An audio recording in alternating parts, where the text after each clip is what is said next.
doxalee dinañ waxtaanee ponk yu bari ci biir réew mi file ci wàllu politique dina ci bokk waaye tamit lenn ci li nga xam ne mooy doxalin wi loolu itam dinañ ko waxtaanee suñu panélistes yi ñoom itam ñi ngi fi ak suñu gan gi moom itam yegsi na mi ngi fi tey ñu mën a waxtaanee lu bari ak moom waaye tamit suñu jàngatkat yi muy panélistes yi ñoom itam dina am ponk yu bari yoo xam ne dinañ ko jàngat ci waxtaan bi nga xam ne des nañu ko waxtaanee tey bokk na rek ci lu jëm ci UDP xam ngeen ne tabbu nañ ñeneen member yu bees wala executive members yu bees ginnaaw ba nga xam ne am na yenn resignation yu xew te ci biir resignation yooyu dafa am ñoo xam ne dañ fa yoroon ndomba tànk yu ci mel ni seen campaign manager bi deputy campaign manager organizing secretary ak yeneen léegi nag am na ñu leen replace dañ ci waxtaan ndax new setup bi wala new members yi mën nañoo comme ni ko gars yi di waxee focus bi mooy pour ñu yóbbu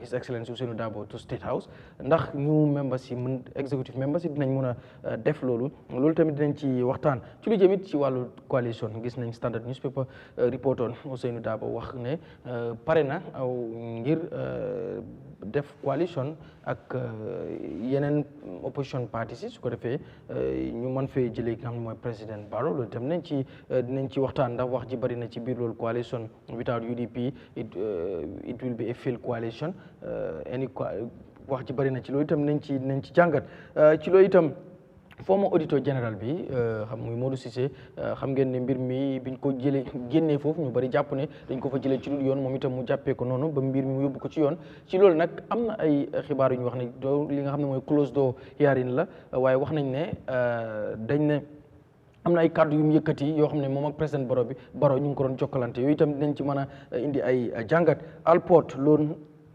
loan bi mooy li ñu wax ne dafa nekk di def loan ci Zenith Bank loolu itam doon na loo xam ne breaking news la ñu bëri wax ci gis nañ tamit lettre bi nga xam ne leak na bañ report ko ki nga xam ne mooy Gambia Ports seen managing director bi lim ci wax yooyu itam dinañ ko ci waxtaanee ponk yi lañ tëxëñ ngir waxtaanee ko bu ci leneen xajee dinañ ko ci toftal suñu gan tey mooy Babucarr Sidiqqi Jammeh bokk UDP doon itam nag nominated councillor foofee ca Brikama Area Council su ko defee ñu nuyu ko doog a ñëw suñu panélistes yi ndax tey Alhaji Mamadou Karang mi ngi fii Abdoulaye Bojang mi ngi fii Doudou Dia mi ngi fii ak Ñaawru Koma su ko defee ñu nuyu suñu gan gi foos Mr Jammeh kontaan nañ trop am la tey ci Eyeafrica TV rawatina Sunu Réew ñu bàyyi la rek nga nuyoo ak ñuy seetaan. jërëjëf Jammeh di la wax ne thank you so much for the invitation di nuyu suma fellow panelists yi yëpp started with Mr Kurang moom this is the first time coming face to face with him. I've been following his works since 2017. That's when I kind of Sila come to understand what he does. Alhamdulillah, he's a great guy. Does a lot of good work since his time as Jollof Tutors, I think, and helped shape a lot of young Gambians. So I'll say, thank you for the good job. And Mr. Bojang also, I've been keenly following his deliberations on this Eyeafrica and many other platforms too. And he's a great mind, a great contributor to the national discourse. Parce que affaire mbiru dëkk xel yu bari ñoo ko doxal te xel yëpp duñ mën a féetoo benn yoon like a same direction. So we need that divergent views, and he always comes up with those ones, and sometimes very strong. They tanga and Mr. Jah mom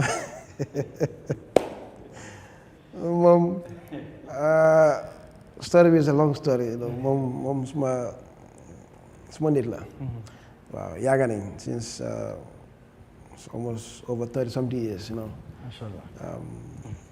Since primary one. We were like almost 7-8 years old. And we've been, same school, same class until primary 6, high school with different high schools. We reconnected back again around 2010 on Facebook, and we've been working together on a whole lot of things, a whole lot of projects that are outside of politics. Mostly have to do with humanitarian things and religious affairs, religious issues and humanitarian issues. from 2010 to now. And of course, politics came and so many, directions changed, but we still are able to maintain our humanity and respect for each other, despite strong divergent opinions, to say the least. And Mr. Koma also, alhamdulillah, is a great guy, part of my party. We did the whole campaign together in 2021.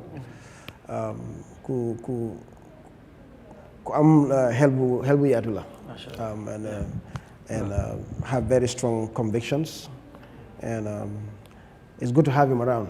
We need those kind of characters around us. So, maa ngi nuyu ñëpp di leen sant, the viewers.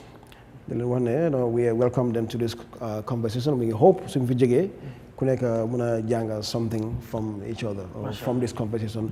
Because xel yi foo ñu yaatu, su xel yi mutee yaatu rek liggéey bi day yomba. Waaw, liggéey dëkk bi day yomba, and because it's the minds that are gonna make the change, not power, it's not force, it's gonna be enlightened minds. So these conversations are needed. We didn't have this in the past. This new dispensation more allowed the 10 years ago, this probably would have never happened, because once you live out here, it's going to be a problem. Okay. Thank you. Thank you. Yeah, Mr. Kurang, good to have you back. I'm not telling you, bari dinañ muna kii because of yàgg nañ di laajte kañ la Kurang di ñëwaat, kañ la Kurang di ñëwaat, but finally you are back. Su ko ma bàyyi la rek nga nuyoo ko ñuy seetaan ak tamit sa co-panelist yi ak suñu guest bi. Asalaamaaleykum Garmi, di la nuyu, di nuyu mbooloo mi yëpp képp koo xam ne dañ dee follow programme bi, di leen wax ne alhamdulilah ñoom ñoo ñu gën a mun a téyel programme bi même àgga fii. Suma ko panelist itam ñoom kay everybody is familiar. Bojang and Dudu Jah, we've been here for a while. Nyaur is coming. Mom kay, Jarut introduce. He's my nephew. And Babucarr, dañ dee mën a jokkoo online. Why limoy the first time, ma meet ko facially. So I'm really excited. Hamnane, he's a passionate guest, very passionate. So, we look forward to a nice conversation. Yeah, Mr. Bojang. jërëjëf ñu ngi nuyu ñëpp di dalal suñu gan bi man moom tamit tey mooy first time ñu ngi gisante face to face. dama dee gis engagement am. And of course he's a level-headed individual, and it's promising to see Gambia xale yi nga xam ne at least ñu ñëpp du mag noonu. I think we can qualify to be called kids actually, and it's good, the contributions are good, and ma foog ne kontaan nañ tamit to receive our brother Mr. Kurang back on the show. Yeah, so happy. We miss him. Yes, honestly, and ñu ngi nuyu suñu fans yi nuyu ñëpp, nuyu the entire Gambia top to bottom to top, yéen sa Garmi and everybody. di nuyu suma brother yu fi nekk Mr. Jah and of course Mr. Koma. Always a pleasure to be on the show. Thank you. Mashallah. Mr. Jah. Garmi, gërëm la sant la baax mbégte kontaante dellu siwaat fii ci beneen Sunu Réew programme di nuyu ñi nga xam ne ñooy soppe programme bi soppe TV bi di leen jox seen wàccuwaay ñoom mi bàyyi seen soxla yëpp di ànd ak ñun di nuyu suma naataangoo yi maase ko si suma càmm yi da ñaawul Koma lu yàgg la comme nu ma ko dee waxee Mr. Bojang Sankaranka di ko nuyu saa yu ne ñu ngi seexal lu bari ci wàllu media bi Mr. Kurang sa personnel yi ñu bari dañ ma ko dee laaj xanaa Kurang dafa bàyyi ma ne noonu loxoom dafa jàppa daane teewaayam dellu siwaat ñu bari ci am mbégte surtout ñoo xam ne ci fansam yi lañ soppeem lañ ñu bari dañ ko dee laajte gan bu ñu am nag Babucarr Sidiqqi Jammeh mu ko waxee rek depuis time yi xaleel la ñoo jàngandoor bokk classe high school ñu separate alay walal ko ku teel a tukki la waaye moom ma lijjante sax ba loxati ma Facebook mu dama fa 18 years ko yow mun nga compter de loolu ma fekkoon ma doon seetaan football waaye wax dëgg dañ dee jokkoo lu bari you know dem na ba ma ko tuddee doom ngir nit sa doom doo ko tuddee koo xam ne seexewu leen lu dëgër daan mun a waxtaan politique nag ku nekk dina am fu mu far waaye taxut man suma diggante ak moom loolu yaaxut ko na jokkoo la moo wàññi waaye mun naa ne suma xale la mag bu dëgër bopp la nit la koo xam ne tam ñu bari naw nañ ko you know even though su jàppee si dara daf day jàppa kon suma boppa dama ko dee dóor daala si lu bari yenn media gis ay bindaam ñu wax dara you know dama ko dee dóor daala waaye besides that nit la koo xam ne ku open la and def na lu bari fii Gambia si contribute towards humanity comme lu mu wax lu bari man yëg naa ko am na yoo xam ne suma loxo la jaar you know nit la koo xam ne géjoon na fi waaye xalaatam bébé tam yëpp mu ngi woon Gambia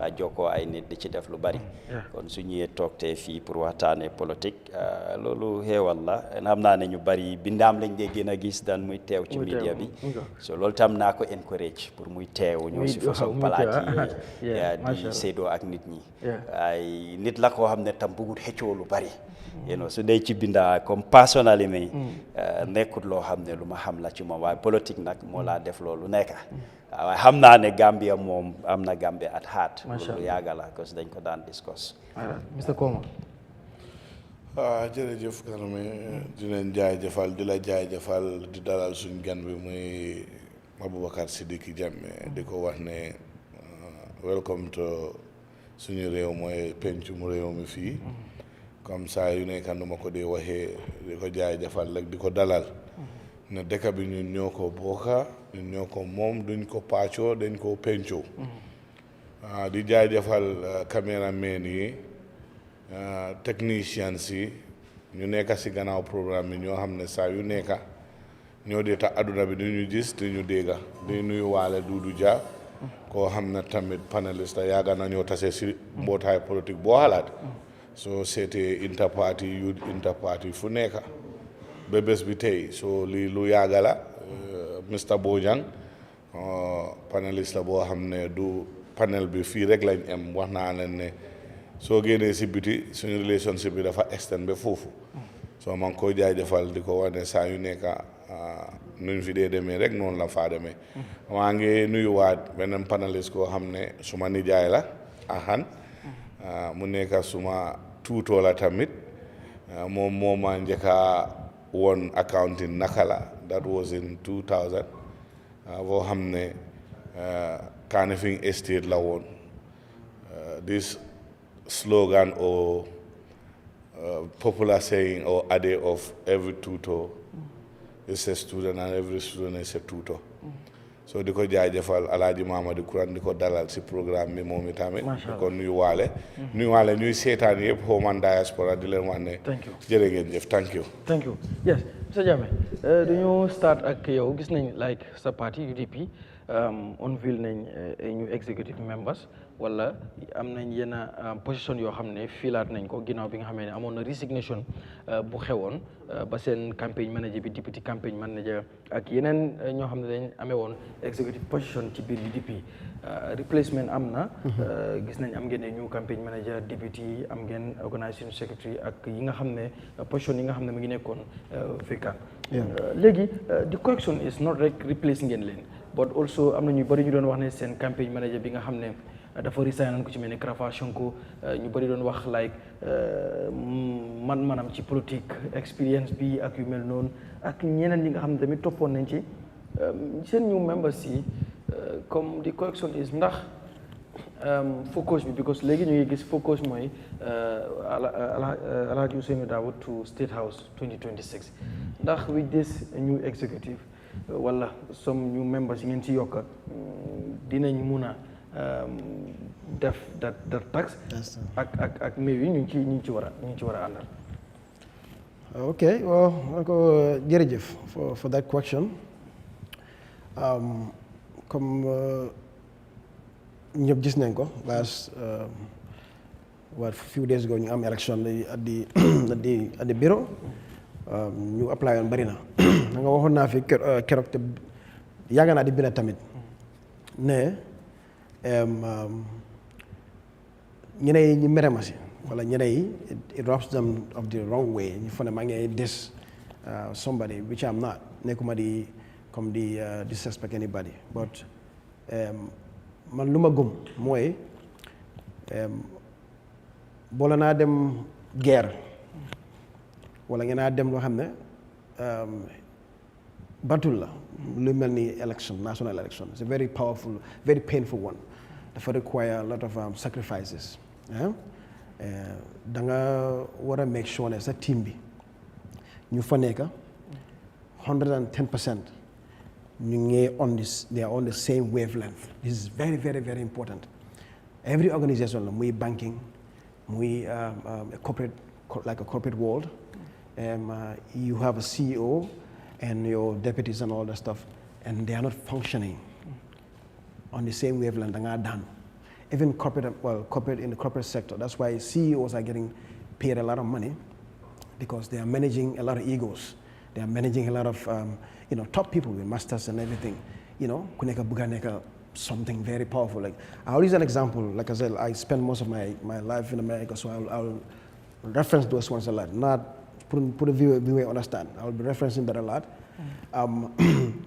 because if you look at that corporate life it mimics how the country runs or how a party runs so you need your team to be functioning on the same wavelength to achieve what your goals are to your how to call it your shareholders like let's say Apple the CEO has to be very strong and then his lieutenants that are working for him cannot be there and then having different loyalties other than the leadership or the goal of that institution called Apple or Facebook or Twitter, any of these.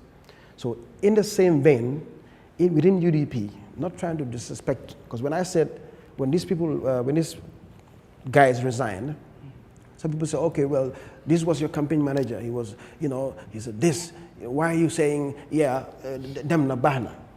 In my case, yes, I say, Alhamdulillah Rabbi Amin. And people say, why do you say that? I'm like, you expecting me to be sad, sitting here and sobbing like the world is ending? No.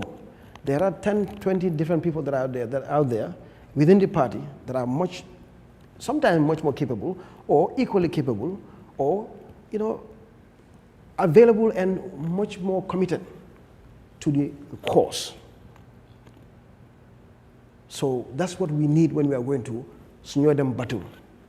Soxla ñoo xam ne yaa ngi si team bi waaye yow sa xelaat ak sa gis-gis it's not on the same wavelength as what the party selects. So yow soo fa nekkee da nga nekk basically a derailment for the party. ñoom tamit xam nañ loolu I'm glad they are honest to themselves ñu ne gis-gis bi mu demut xaaral man ma step aside. So it was good for them ñoom tamit man laa gërëm di leen sant ñoom tamit they did the right thing. Be honest to themselves, you buy a yoon bi. So in tamit 10, 20 more people came out. You saw the list. One position, 5 people, ñoo fa di nekk di ko ut. Alhamdulillah, one of the best out of the rest, ñu ngi leen select. It was contentious. ñeneen dem nañ, one vote rek moo leen separate. Yeah, ñeneen they were very, very close. ñeneen am nañ distance, depending on who are contesting. So, but it was contested fiercely. People, you can see on Facebook, ku nekk post a candidate. Among UDP, at the end of the day, until 9-10 p.m., we were able to have a result. We announced it. Of course, like I was saying here the other day, somebody somewhere would not be happy. Disappointed. Somebody wanted to be a national organization secretary, a very powerful position. Somebody wanted to be media and communication. Like a man like Madi says, dañ ko dóor fi. Wow. Madi has been in the party how long? Madi's son died after Mile 2. Yes, he lost his son. He could say, man my Madi, sorry, my mic. Jolle ma ko. But some young man beat him. I was standing with him outside, smiling, jox ko loxo, congratulate ko. And everybody did the same thing. Madi set the tone. We moved on, hugged, and now the focus is one person. Nobody said, oh, I'm going to resign, because they didn't take me. or I wanted Madi Jelinko, Madi feel like I'm there, blah, blah, blah, you know, why not Madi? Party with them, party with no, we didn't hear none of that. So now we have a team that I believe is committed enough, I believe is united enough on the same goal. Win or lose, but we're going to be fighting on the same banner, same heart, and one destination. Let's effect it. So this is what I say. Okay. Balaa may dem ci paneliste yi ci nga loo xam ne est-ce que tamit comme ñu members yi ñi ngeen jël because wax nga ko ci mel ni Madi comme noonu ki suma juumul Sékou Camara moom moo nekk moom moo wi yes comme ku mel ni Madi ñu xoom ñu bari ñu ngi ko doon hype comme jàpp ne expérience bi journaliste la woon ak yu mel noonu yëpp ñi ngeen tànn am na tamit ñuy wax ne exemple tànn bi nekkul loo xam ne da ngeen ko paraxee rek maanaam da ngeen gis ne like you must want to rek replace wala fill those positions because of léegi mu ngi vacant wala yu mel noonu xëy na li ngeen war a def liggéey bi ngeen waroon def yëpp mënu leen ko def ak yu mel noonu and then 2026 ak ñi sooraaw ñi tamit ndax loolu yëpp yéen as a party xëy na yaa ngi fa woon si selection process bi wala ni ngeen ko doon defee bu fekkee yéen doon daay sol vetting process ak yu mel noonu interview yaa am nan ngeen tànnee ñii ba gis ne comme yaa ngi wax ne comme one of the best ngeen jël yes out of the contest yes so nan ngeen def ba xam ne ñooñu ñoo nekk di best for that position because tamit bari na ñu nekk di leen doubt because of social media all over am na ñu nekk di doubt some of these people. Well, I personally haven't seen a lot of those doubts. I mean, I've seen obviously this is Gambia. You know, whatever happens, but generally, I didn't see much of a doubt on these characters. I mean, the people that we selected.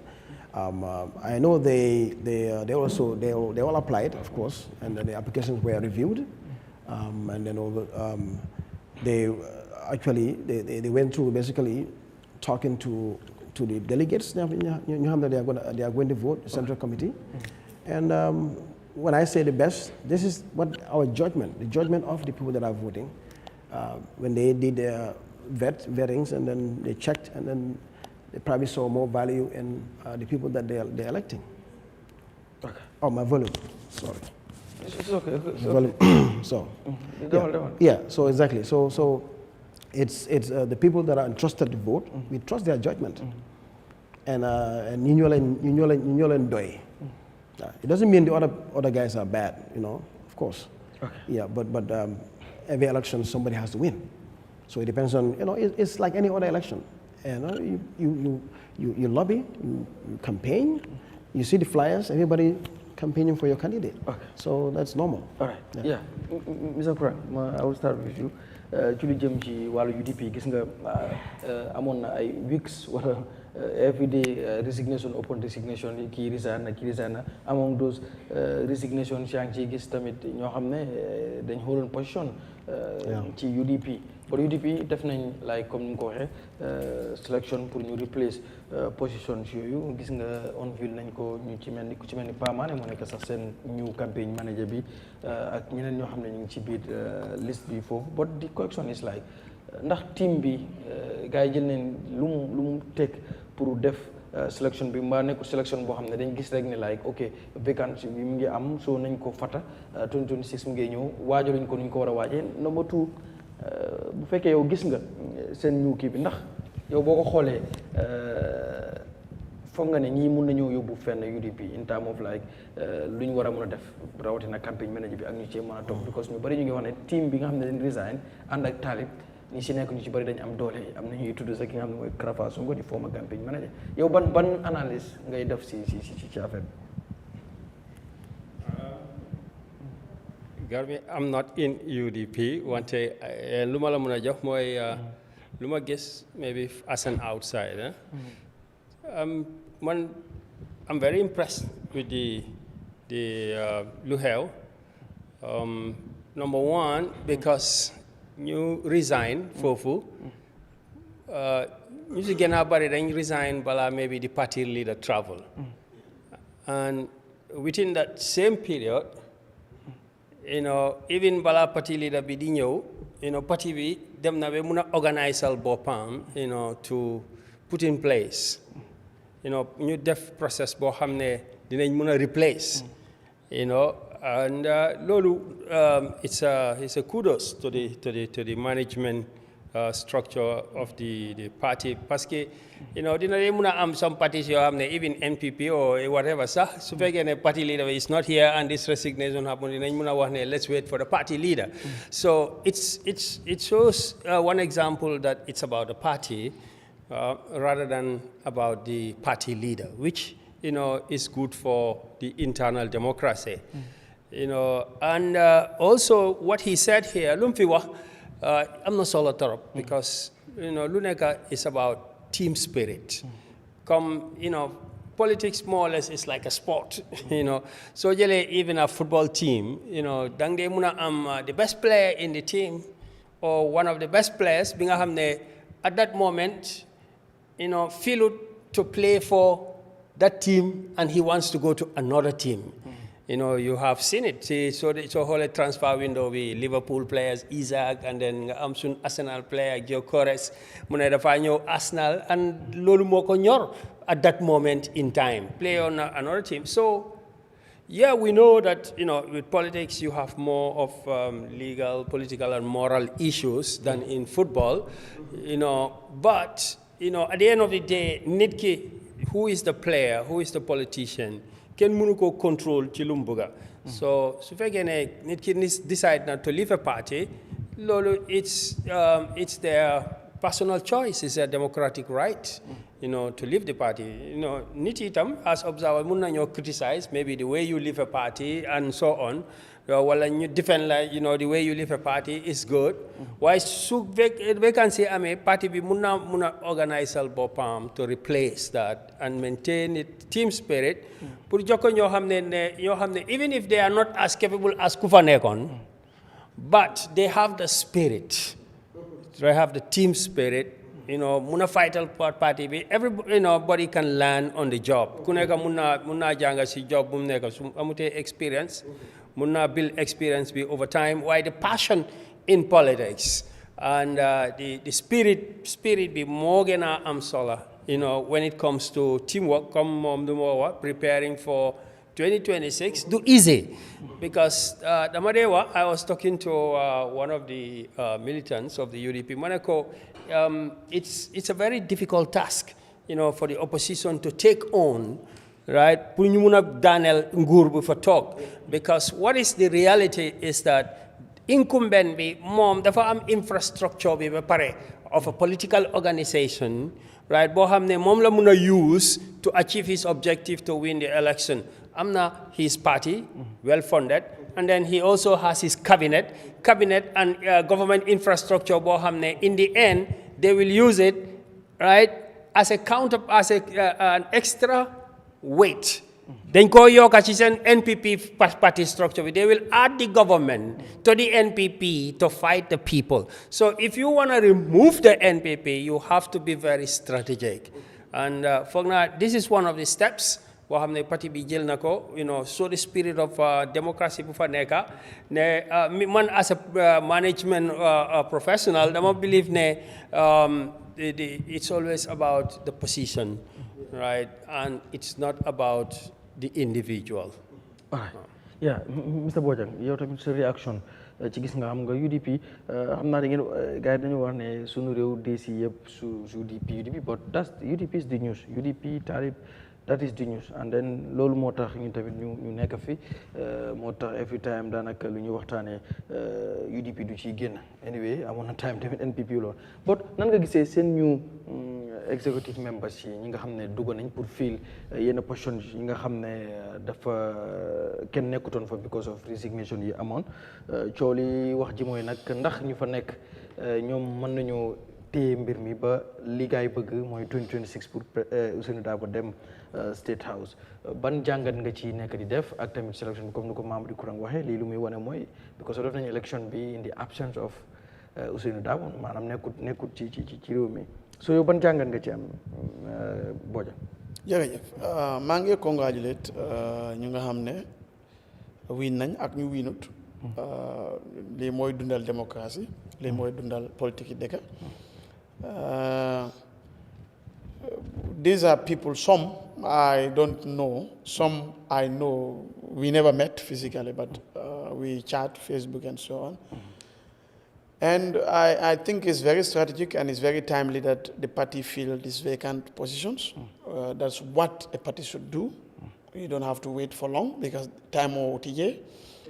And that was strategic of the party. That was good.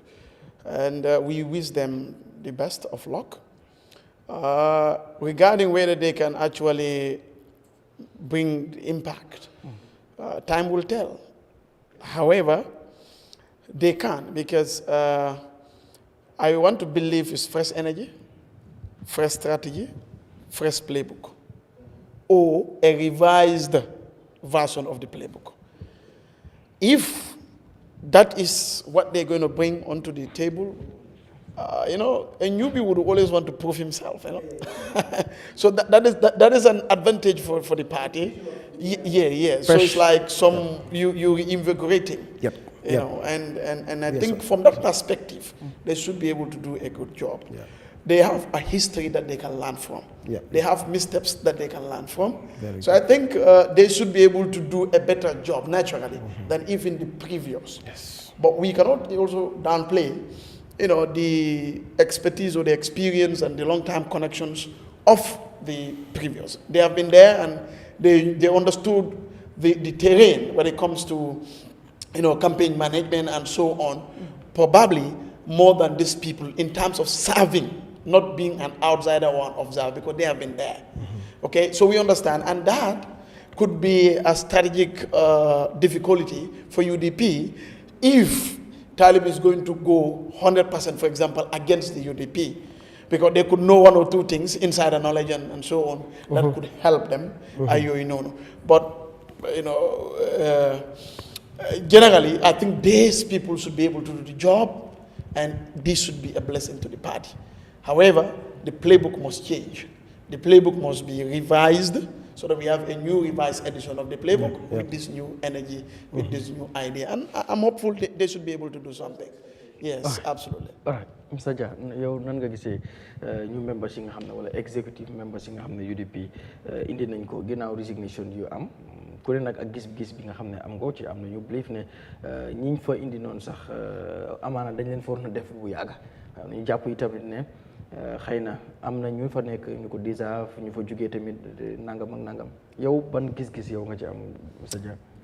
Jërëjëf di ndokkale ñi nga xam ne ñoo am place bu bees bi ci parti bi honorable Madi Cissé man sentu woon naa ne dina doon am ndam parce que man suma MP la Dipakunda laa jógee Serekunda West la bokka comme ñu bari luñ ci sentu yàgg na ci politique bi am na jaar-jaar su li bari waaye dama ko dee wax ne soo ñëwee ci wàllu nañ taana place ci suma gis-gis suma experience UDP as a party am nañ democratic process boo xam ne bugga ko bañ ko doo ko daaxa ci ñoom duñ ne diw la rek mu ñëw ne man la déedéet faaw rek nga jaar fi nga war a jaar nit ñi war nañoo nangutoo ne ñun diw lañ bugga su fekkoon ne rek tour la wala yàgga na fa o mun na gëm naa ne Madi Cissé dina doon am place bi waaye man li ma séntu woon foofu daanaka dafa mel ni loolu ñëwut antu yeneen place yu bari nu ma ko xaymaye gis naa ko ne ñi ma joxoon ñi ma tudda ne ñooñu ñëw nañ am ko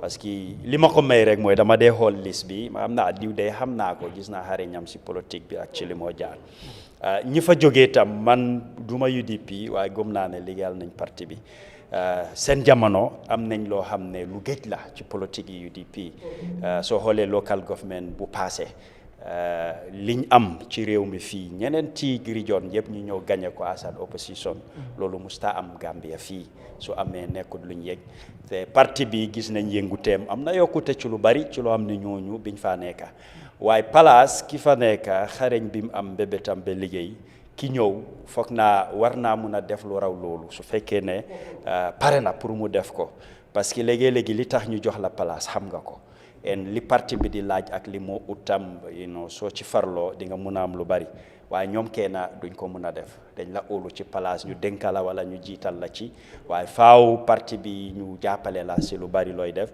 den ndam bi nga bugga nga war ko mun a am waaye xam nga nit ki soo yàggee ci place liggéey da nga ci dee jànga soo si yàggee di nga mun lu bari di nga ci am ay pexe so moo tax nit ki doo ko downplay lu Babucarr Sidiqqi wax di leen jaajëfal rafetlu li nga xam ne loolu lañ def léegi da ngaa séntu ñuy ñëw tam ne mun nañoo def lu ko raw loolu ci parti bi la des comme li ma wax rek ñooñu place rek lañ amee ñoom kenn munuñ koo def dafa soxla ñu leen di ñaax pousse leen jàppale leen ñu dem waaye xam nga da ngaa ñëw si yeneen parti yu bari yi fi place yu mel nii ñi ko jiite dañoo toog rek ne diw moo amee lii diw lañ def nangam diw lañ fal nangam waaye dama gis ne soo ñëwee ci UDP daf dee utee dinañ ko announce nit ñi dinañ apply dinañ campagne online offline pare dinañ dajee wax ak délégué ñu ne acca nañ sànni karta so bii du njëlbeen yoon gis nañ ko ci lu bari loo xam ne ñoom dañ ko baaxoo di ko def li mu wax tam lu am la benn nit ki kenn mun naa bàyyi place ñu bari ñu ngi ko soxla waaye politique du wax kese liggéey la soo soxlee dara soo ko liggéeyee di nga mun a am dara waaye wax rek mun ta tax li nga soxla nga am ko. macha allah yeah Mr Koma lan mooy sa réaction ci UDP seen new executive members yi nga xam ne tànn nañ leen. jërëjëf Garbi dama foog ne UDP dañ graduate from analog ñu dem digital soo gisee ma ne dañ graduate from analog ñu dem digital mooy ne ñu am place bi ees yeah laal sa mic bi yeah acha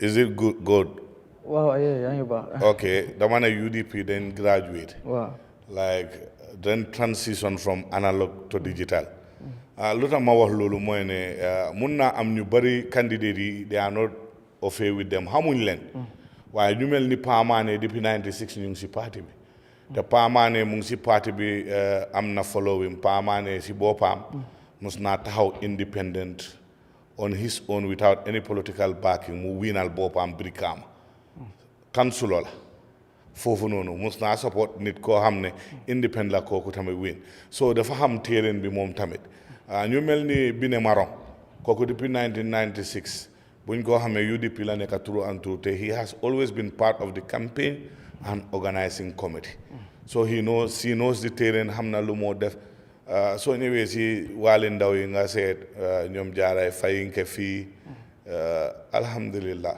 si ndaw yi kooku dem na ba contest nekk aspirant Janjanbureh yàlla mayut ko toogu bi taxut lu moo yëngatu si biir politique ak social media ñëpp a ngi koo gis fos na fa lool so waaye dafa nekk ne comme lu ñoo wax ndaw yi ñun UDP when it comes to the quota for youth and women UDP took the lead so ñun kenn du ñu mën a wax ne joxuñ youth yi kenn mënut a wax UDP joxuñ youth yi quota bi dañ leen jox cër jox leen lu leen moom waaye dafa nekk loo xam ne yàkkamti def day am te gis naa ne loolu ambition yaa ute waaye soo nekkee si mbootaay nga ñëw am na lu la fa isi loolu war nga koo saama dara warut a tax ngay caali di wax yoo xam ne àndut sooy génn sax loolu sa right la pour nga génn nga def lu la ne waaye bul génn si mbir loo xam ne yaa ngi fa at yu bëri nga bëgg a ñaawal loo oo lëj loo mbir bi loolu du dox loolu moo dee isi back and forth yu bëri diggante ñuy génn si parti bi ak ñu faa des te dafa am yoo xam ne su ma ne caalit former campaign manager Karafa Sonko mu ne soona na try na ñaa time yu bëri waaye dama am be put something on record Karafa si suma xalaat bu gaata ak lu ma mën a bàyyi xel benn presidential election la yóbbu candidate as campaign manager mooy 2021 balaa loolu moom député la moom te balaa loolu he was not even the deputy because Babucarr sama yàlla na ko yàlla yéene mooy woon campaign manager Fakiba Koli yàlla na ko yàlla yéene aare ko àjjana former National Assembly member mooy woon député so moom su waxee loolu damaa gis ne loolu waxi misleading la rek da nga bëgg a génn sa démocratique right la ba wul wàll loo xam ne dafa ñaawloo xeli nit ñi yow benn at nga yóbbu presidential aspirant pour ut yow nga ñaaka nga ne da nga soor foo soone as campaign manager loolu dafa nekk loolu ñun suñ politique war naa romba foofu fu mu nekk ni we need a concerted front waaye ñun ne aussi place yi nii ñu ma xam comme yow ni nga wax soo gisee ma ne la is good for the UDP so transitionné from analog to digital mun naa am ñu fa nekk analog système bi lañu miin ñii ñu fa ñëw dañoo soppeeku doxin dañoo am stratégie yu ees yoo xam ne ñu fa jógee mosu ñoo gis loolu mosuñ ko xam te at bi nii am na ñoo xam ne ñu ngi koo wax ñu ne élection bi du élection yi doole élection yi xel la gom naa loolu waaye xel nag pusoor la boo xam ne mag dina ko for xale dina ko for ñaawul téel sama bi nga continuer après gars nañ ko waaw téye ko noonu rek nga wax ba pare continue yéen a maa dégg léegi mu ngi dem continue demal ko ma please demal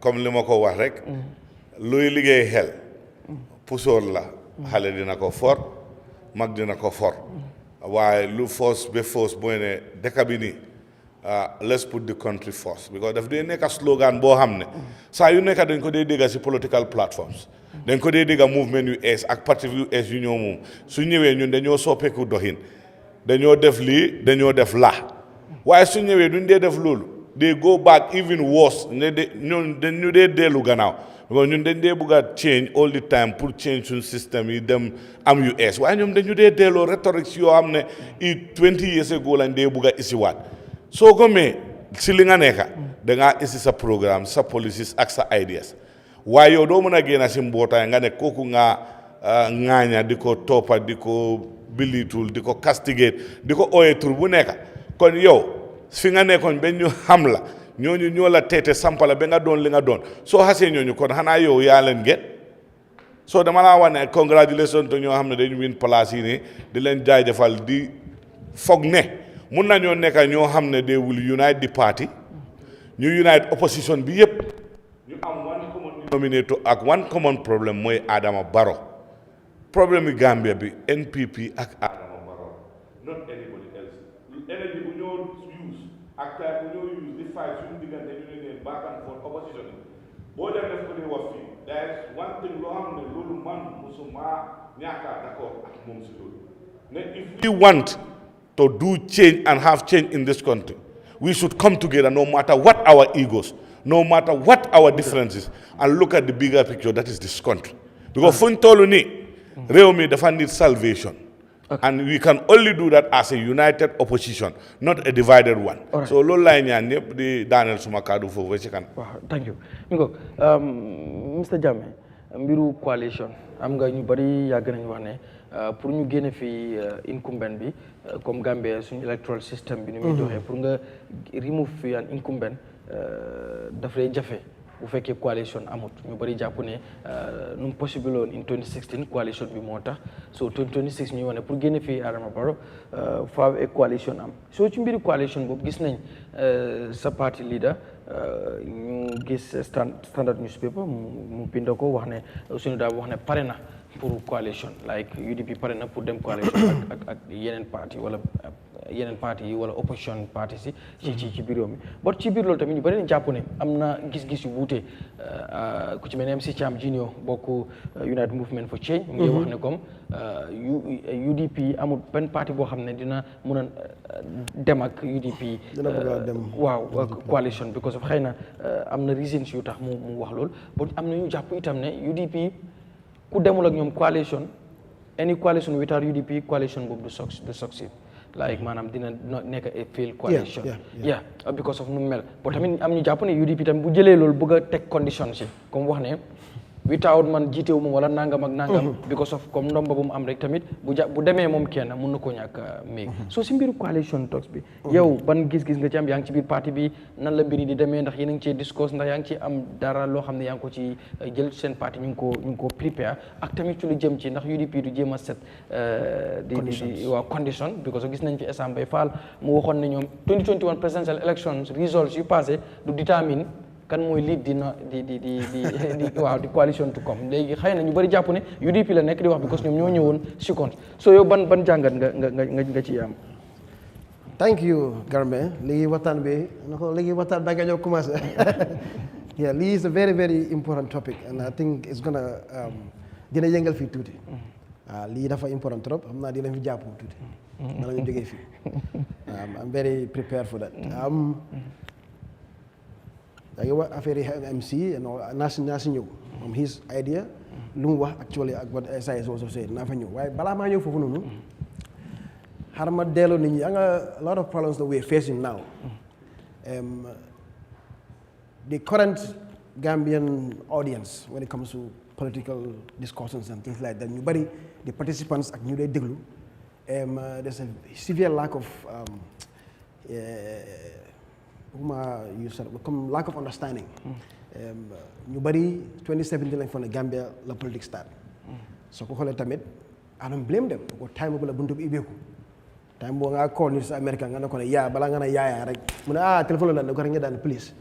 Lii moo fi nekkoon. So the space was, and I don't blame people.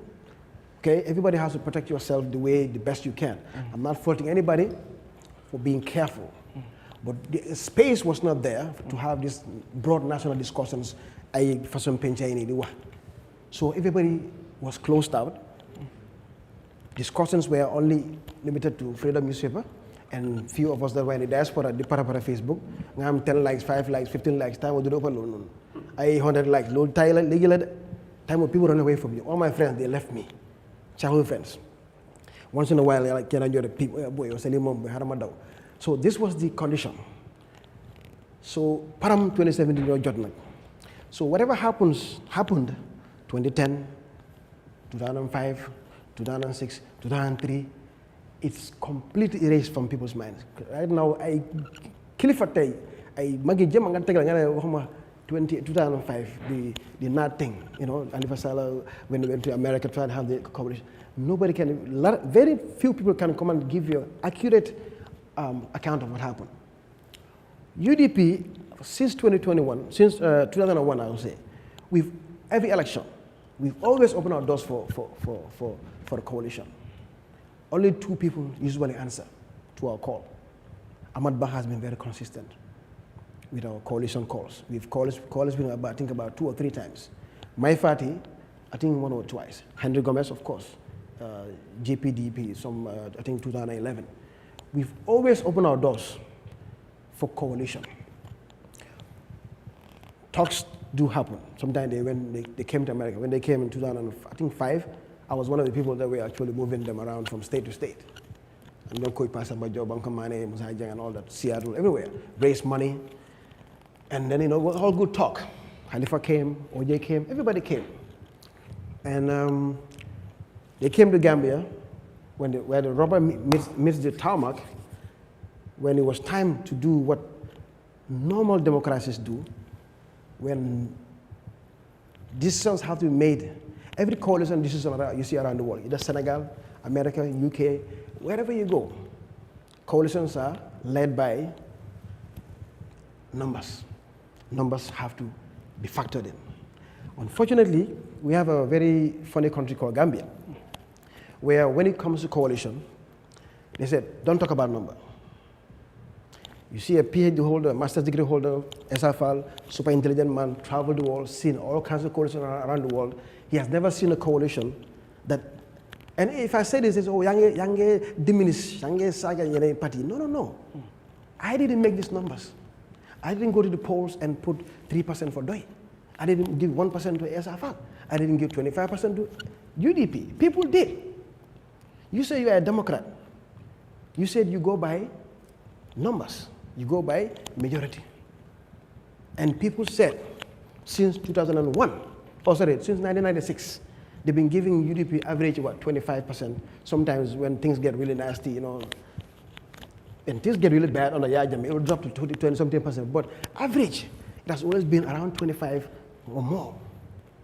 And then you have another party that's consistently since 1985, scoring about 2-3%. And then others, NRP came 6%. Ahmad Bah was doing 6-7. Okay, Mama Kande came in 2016, he got 16%. I didn't tell Gambians to give Mama Kande 16%. I didn't tell Gambians to give Doi 3%. Gambians did. And those numbers have to be respected because it's also part of respecting the Gambian people. All of Mandinka. Okay, sorry. Yeah. So number you know, man, what Gambia ni, you job consistently since 1996 to 2001 to 2006 coming down. I didn't tell Gambians to give these numbers. Gambians they job UDP 25-something%. Ñoo talk tamit jox NRP ay 6-7%. jox doy 3%, jox SFA 1%, jox ñëpp. So now we have to respect the people. So su ñëwee to the table, UDP always, every election man lu ma yëg, they always open their doors. But the problem now comes, like NAD, I will use the 2006 as a clear example. When the discussions were happening, I called my father, he was part of that meeting, he was in there. A lot of people are talking, they were not in that meeting. They were not present. Ahmad Ba didn't have an objection. Next to UDP, he's the one that always has the highest, 6%. He's always about 6-7%. That's before Mama Kande came. So he was the only person who have any right, by numbers, to challenge, say, UDP, no, I'm not allowing you to do your 20% cannot lead here. I got 6. But then the contention at that meeting was between people who, PPP at that time, gàllankoor bi si time boobu noonu 2006 ñu doon kaas mooy ku 3% doy and then I think PPP ñu doon am like 1% at that time. And then the next guy who should be saying something, 6% guy, was saying, I'm going with UDP. And that's what happened. Ahmad Ba went with UDP, the other guys went and formed NAD. Things collapsed. So the narrative from that, very careful about narratives, to the people that are unsuspecting, you know, Hussein Dabo, lead by force. Hussein Dabo never said I'll lead by force. The Gambian people said, I give you 25%, you are the guy. And I'll give an example in Senegal. Abdou Diouf and Ablaye Wade. Maybe not a lot of Gambians can remember that. Ablaye Wade filling them election. Abdou Diouf Durlen, first round, second round. He couldn't pass it, 50%. You them second round, and then everybody came and rallied behind Ablaye Wade. Because if I use America as an example, or UK, the first story, I'm right across the border. 2012, Ablaye Wade ñëw ak kan Macky Sall. Macky Sall was a prime minister somewhere, very, he left, and then formed his own party. I looked at him, I even looked down upon him when I first saw him on the campaign trail. Macky Sall, prime minister. I'm like, okay, I know Mustafa Niasse. Okay, I know all these big guys. Who is this guy? Mustafa Niasse, they're like 30-something years. They are more powerful, well, name-wise, yes. Election came. Ablaye Wade did what? Beat them first round. Second round came. Mustafa Niasse did the second and say, who is Macky Sall? I've been here 30-something years. I am this big guy. No. He looked at the numbers. You shouldn't look at the numbers. They all looked at the numbers. And the numbers say, Maki, Yahya. Egos, calm down. Your ego cannot trump the numbers. The numbers, you have to respect the people. The numbers said, Maki Yahya. They don't say, Maki yo kanyafi. You just left the government 5-6 years ago. Now you are, no. The numbers say Maki. You shouldn't do everybody calm down, and they rallied behind him. Mujala, Dekabi, free. Maki became president. After 2 years, he dissolved the parliament. And that coalition also, they didn't come and say, okay, after the coalition, we're going to go to parliamentary as what that coalition again. Because it's impractical. We wanted to do it here, it didn't work. They didn't waste their time with that. When it's time for parliamentary, everybody went their own way. It's not jamfa. It's not the first time. More touch film. Parliament, you need touch affairs. No, that's the way things are done. You guys have been starved of democracy for 22 years. You don't know democracy. People that know are exercising it. So learn from them. Instead of talking, dangam, di saka usinu, dafa buye, motas coalition, lan la tas. So you have a guy like SFL who traveled the world. For MC Cham, I'm not going to blame him. I don't really blame him because probably don't know any better. Okay? And then the other thing is, what is his political education? Who did you learn politics under? Your whole entire political career was under Yahya Jammeh, under a condition that's not anything but democratic. That's a whole different discussion, but that's what you know. So I'm not going to take for ESA to come and say, we are going to ignore lan moo happen 2021 you can't say that.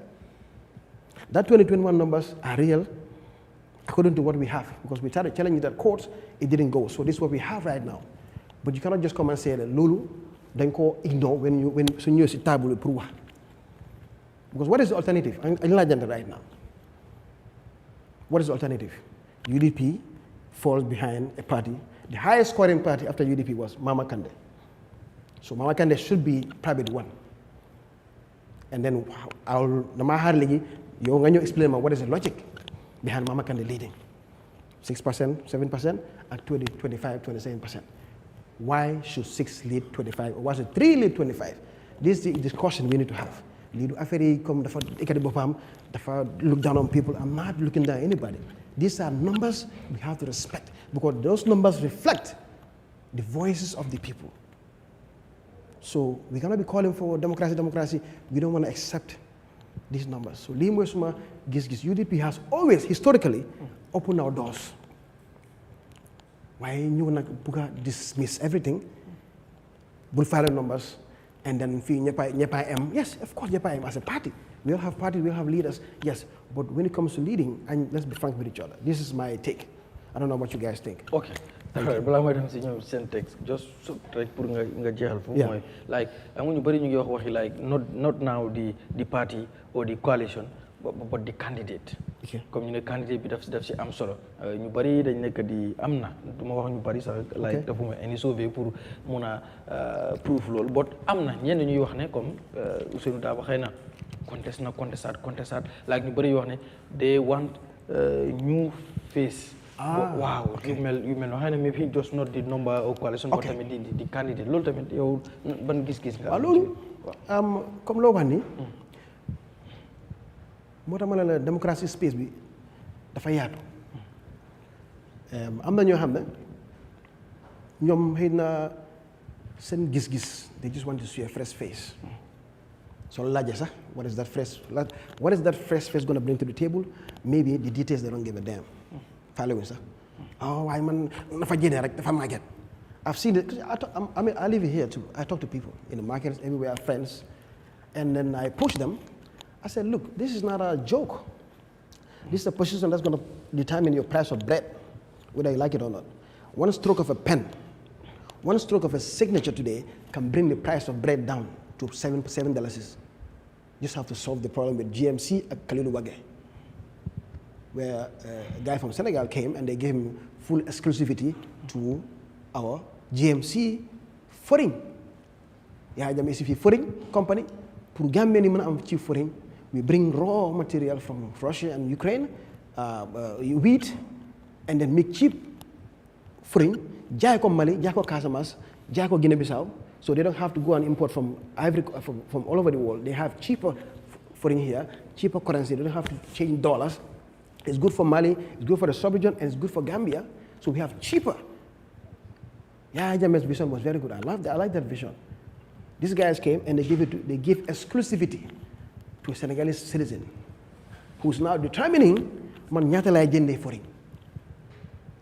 Ben stroke of a pen from a president can make that go away tomorrow, and next 1 week we have foreign down to the normal rate that it should be. Mourinho $7. Lii mooy presidency, lii ay face, baby face dafa rafet, dafa di fa màgg. No. Lii mooy dox. This is my philosophy. Ku fa nekk tamit yow nga ne face moo la ñor. Yow xalaatuloo sa mbuuru, xalaatuloo essence, xalaatuloo sa doomi school, xalaatuloo classe mi xale yi di dem toog si ay rendement wala def di jàng. Yow loolu ñorul la. La ñor mooy lan? Face. Kon yow sa xelaat dafa man I don't want to go there. Loolu d'accord ma si. Okay, all right. Mr. Kurang, mbiru coalition xam nga lu njàgg a wax la like ku fi bëgg a jëlee président Barrow incumbent bi faaw nga am a coalition comme Gambia seen electoral system bi nu mel pour nga defeat an incumbent ci like just a party noonu dafa du yomba ñu wax mbiru coalition ñu dégg Ousseynou Daba wax ne comme UDP pare na comme bunte mi ubbeeku na pour coalition but before loolu Sambay Fall mos na am benn interview mu waxee ne 2021 presidential election yi results yooyu moom nekkul mooy determine kan moo war a lead coalition wala nangam ak nangam and then beneen bi tamit yenn Gambien si tamit dañ ragal coalition ndax 2016 bi ko jàpp nañ ne jàmpaa daf ci am ku ne di jiiñ ku nekk yow ban gis-gis nga ci am ñu jàpp ne a coalition without UDP moom is already a failed coalition because of UDP is the biggest party te itam pour mu bokk ci coalition mooy wane ne that coalition mun naa win yow ban jàngat nga ci am bon am ñu jàpp itam ne xëy na Darboe mun na ko méttil ak ñu jàpp ne xëy na Darboe war naa taxaw fële yombal mbir yi bu mu set condition yoo xam ne xëy na bu ma fa nekkul rek non du ma nangama naam soo yow ban gis-gis nga am ci loolu noonu. jërëjëf Garmi foog naa to some extent dina agree with the guest ne yëfi numbers la parce que ñu ngi bëgg a génne nguur gi and xëj na moom am na about 55% last 2021 te mu ngi yaakaar ne lu mu amoon daf ko maintain wala mu ngi wax affaire yi 75% ñun suñ solo mooy as an opposition fu mu nekk nii wàcce 55% boobu noonu xëj na mu ñëw up to 40%. Understand nga den nga am an opposition coalition boo xam ne dina am 45 or 50% mun koo win because Yahya Jammeh bu ko coalition bi doon win coalition had about less than 50% but still it was more than what Jammeh had. 18,000 votes mooy one difference be so yaa ngi gis ne numbers matter. Next to Barrow, I am the UDP, with 25%. I am Mama Kande with 6% or less than 10%. Those two, they are very important. I'm not new with so many theories, man man field be in 2021, I tell you, but the option is either UDP or NPP or some kind of third coalition, but I don't even see that yet. Compranga. Gisanguma lolu because politics it's not about nga talk for 5 years nga jog rek because nga ne da nga am political party. So la laje la ñaata meeting nga organize from 2021 to 2026. You organize more than 10 rallies. Then nga ñëw coalition table bi talk because I have a registered political party kon dama wara waste the time of the people to talk about days and days. You want to talk about 5 days negotiation, you don't do 5-day rallies. People have to be frank with each other. Man d'accord na si ñu wax the best bet pour wàcce Barrow mooy to have a coalition led by the UDP. Yes. And I also believe that UDP mun nañoo learn from their mistakes. The perception that people have, they don't want to share power. With the experience of the 2016, obviously 2026, we know I'm not technical issues if I because Barrow was as an independent candidate, mu resign. And when it favors him, he said, I am independent. When it favors him, he said, so Barrow done play double sides. So that dafa dugal Gambia ci place boo xam ne ñun ñëpp ñu ngi woon ci loxo Barrow. Comprendre nga maa si ñoom MC Cham jaruta tontu because moom demut fen dama ngut fen say yaa ngi toog sa table bi si depuis bi nga establish sa movement di wax ne di talk about coalition. I mean Gambians should not listen to that. MC dafa war a dem ci àll bi mu organize ay rally bala moo ñëw mu seet lan la ko déglu what the Gambians have to tell you nga soog a ñëw right back to the negotiating table then talk about a coalition.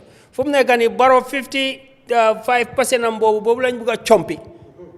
Comprendre nga compi si 5% here 10% here génne ko fa boole ko in a coalition that can work. Yeah, I mean leadership. If ñu ne Mama Kandeh moom la GDC select to represent them in the coalition ñun mënuñoo wax GDC ne Mama Kandeh is not a good candidate. If the UDP selects Ousainou Darboe as their flag bearer, we cannot tell them that you people don't know what you are doing. That's not democracy. ñoom ñoo decide loolu. If the PDOI select, Khalifa, we cannot tell them that he is not the guy. That's what they decide. But at the end of the day, like Lumwa, I see Mantam follow now. I was in the Gambia a lot of times, maybe sometime abroad, but I followed the coalition negotiations. Say, for 2026, I think UDP-led coalition will work. The third force Bimawa is even a possibility if Mama Kande say, do I join NPP or UDP? Then you have a possible third force, which is a threat. Right? Of course, you also have the APRC, which we know if it is already in alliance with Barrow, and it's not coming out of that alliance, to attract them is going to be very difficult, to attract them out of the Barrow coalition right now. I know that not all APRC is with Barrow, but it's divided, and we don't know where the Noto Alliance is going. We saw they went with Mama Kande, but the Noto Alliance plus Mama Kande will still be about 10%, like last election numbers, Sufegene is going to go up. So we need to find a way. If the UDP, for example, gets Mama Kande, denying them from 20%, 25%, by 30% to 35%, they still need smaller independent candidates and other smaller parties to bring it. That needs a lot of negotiations to make Lolu possible. But thinking that, you're going to go to, Washington, D.C., you're going to call a coalition talk and then say, let's forget about UDP, the number, mathematically, it will not work. All right. Yeah, Mr. Bojang, mbiru coalition talk. Am nga opposition bi ñom wala liñ believe moy coalition lu wara am la. Ñeneen ñi tamit loolu lañ japp ne coalition mo mëna génné incumbent rawatina Gambia seen xéetu élection lu mel. But coalition bi moy ñëw UDP ubbi na buntam. Bon ñenn ci opposition bi tamit am na ay cadre yu yëkëti melni dafa melni kon coalition pour mu am mëna jafé. Waye ñu bari lañ japp ne UDP led coalition moo mun a génne fii President Barrow. Any coalition without UDP is already a failed coalition bu fekkee there is any comme ñenn ñi ñoom ñu ko gisee ba dam nañu jàpp ne right now even coalition lañ soxla but with new face like they don't want to see Ousainou Darboe to lead that coalition, they don't want to see maybe Halifa Sallah wala keneen loolu rek ñu ne dañ soxla xar-xaram bu bees yow ban jàngat nga am ci situation before my comment nga ne MC mu ne lan waaw MC Cham dafa wax comme UDP pour def ak ñoom coalition because am na yum ci kenn du def ak ñoom coalition ndaa nit ñi dañoo ñàkk bugg as def coalition ak ñoom foo naa yow MC bu koy wax sa plateforme moo tax ma bëgg a clarify di ko man ma foog ne li ma dégg mooy ne UDP def ak ñeneen ni coalition dafay mun a jafe because of seen history not necessarily nit ñi duñ def coalition ak UDP wala bugguñ waaye mu ne based on their history kenn buggut because of this it's fine MC daf ñuy dégg moom dinaa mun a clarify now let's come to the serious talk yes gom nga ko gomuloo ko UDP is the torch bearer politically boobu ñun ñëpp war nañ si d'accord numbers yi wane na ko political activity yi wane na ko gis nga nit lu mu eeloo jox ko yàlla loolu la bëgga nit joxut boppam dara yàlla moo ko jox soo ko nangulee si loolu noonu si dëgga is worship UDP political life of this country more lively, more sustainable. We have what you call creation of political knowledge or creation of scholarship. Politically, UDP number one la. Ñoo yóbbu nit ñi ñu bari court pour judge some am experience political situation mun na koo régler si loi. Tey am na ko different thesis based on that. UDP su ne du daan yóbbu nit ñi court, how do you even get a thesis out of that? Other parties also, so we give that to them. That must be clarified.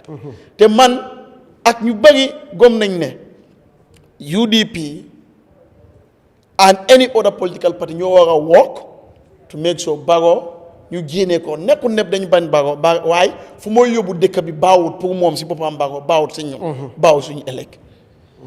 Now when you come to the coalition building, it is usually not a matter of right. It's a matter of negotiation, compromise, and so on.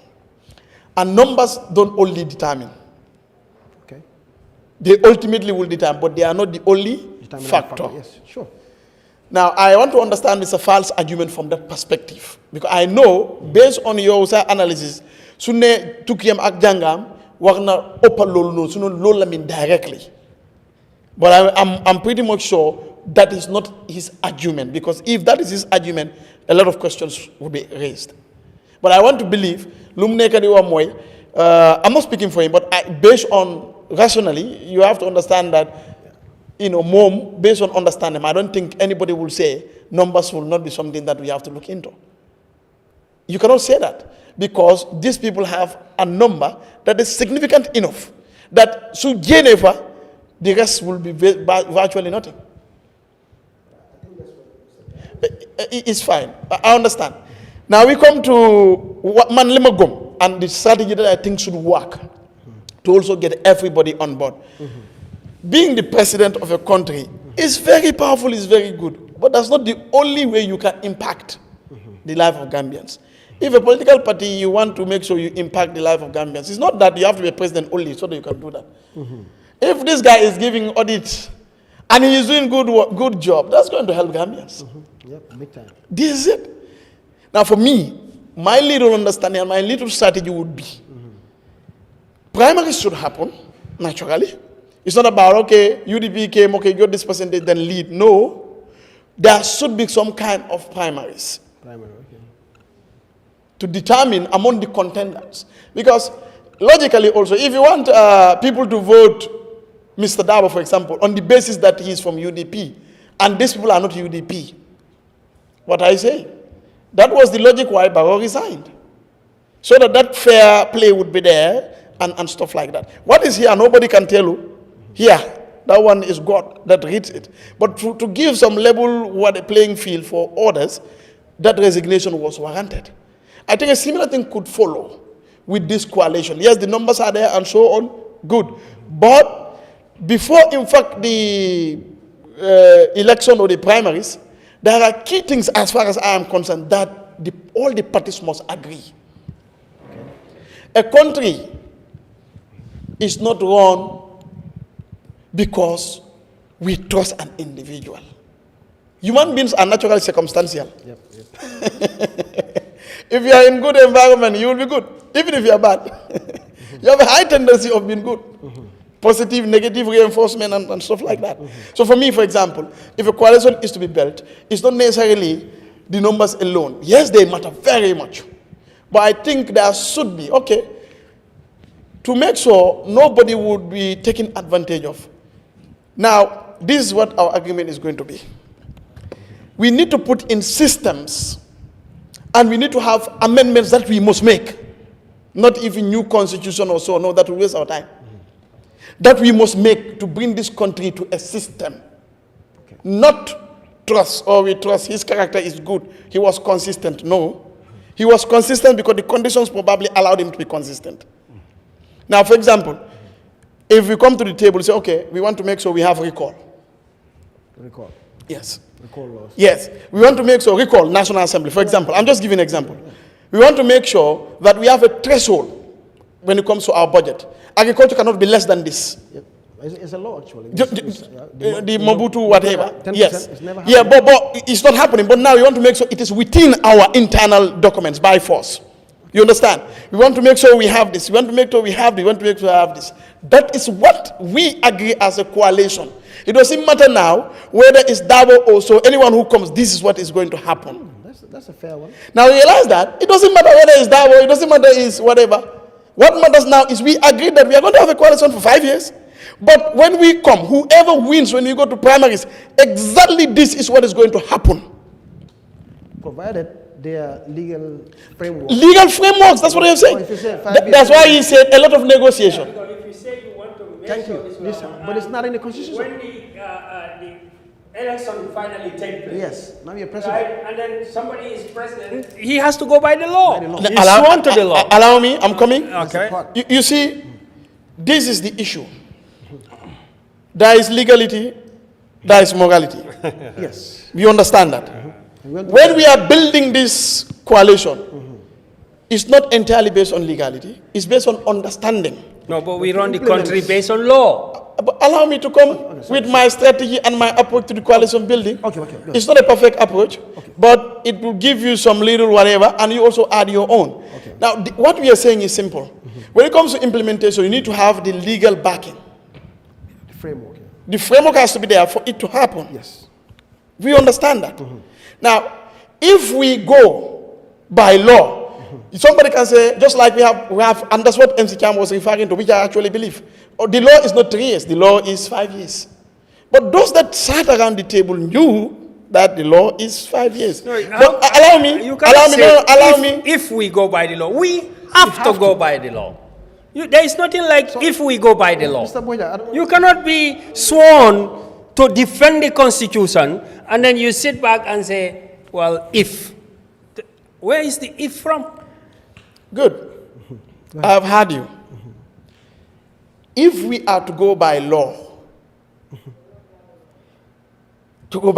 not democracy, law, allow me. Okay, go ahead. How do we ascertain the number? With number Let's say the UDP is claiming number. votes. Good. Those votes. Yes, votes. That's what we have seen. Yes. 5 years ago. Yes. Okay, 5 years ago. Five- Allow me. 5 years ago. It's like three election cycles after 2021. But still within the election Yeah, cycle. within- But you are not taking the mayor. Allow me. You are not taking the mayor. You are taking the presidential. That's what I'm Yeah, using. yes, sure. You understand? Yeah, What we are trying to explain is very simple. The world over, as you have alluded to, coalitions nekune dañ lay bill based on loi bu nek ci dëkk bi lu mu wax loolu lañu nek then loi bu nek ci dëkk bi allow me Yeah, go ahead. you people I'm not learning, people don't understand. Allow me, you have your time. Yeah, Mr. Jammeh, please. I don't want anyone to interject my framework. Please, then allow Yes, him to it's learn. not a perfect framework, but Right. it's my suggestion. Okay. I'm entitled to. Okay, Now, what I'm trying to explain is very simple. You go to France, you go to UK, and so many other places. They have, understandings, agreements, things that bring them together, aspirations.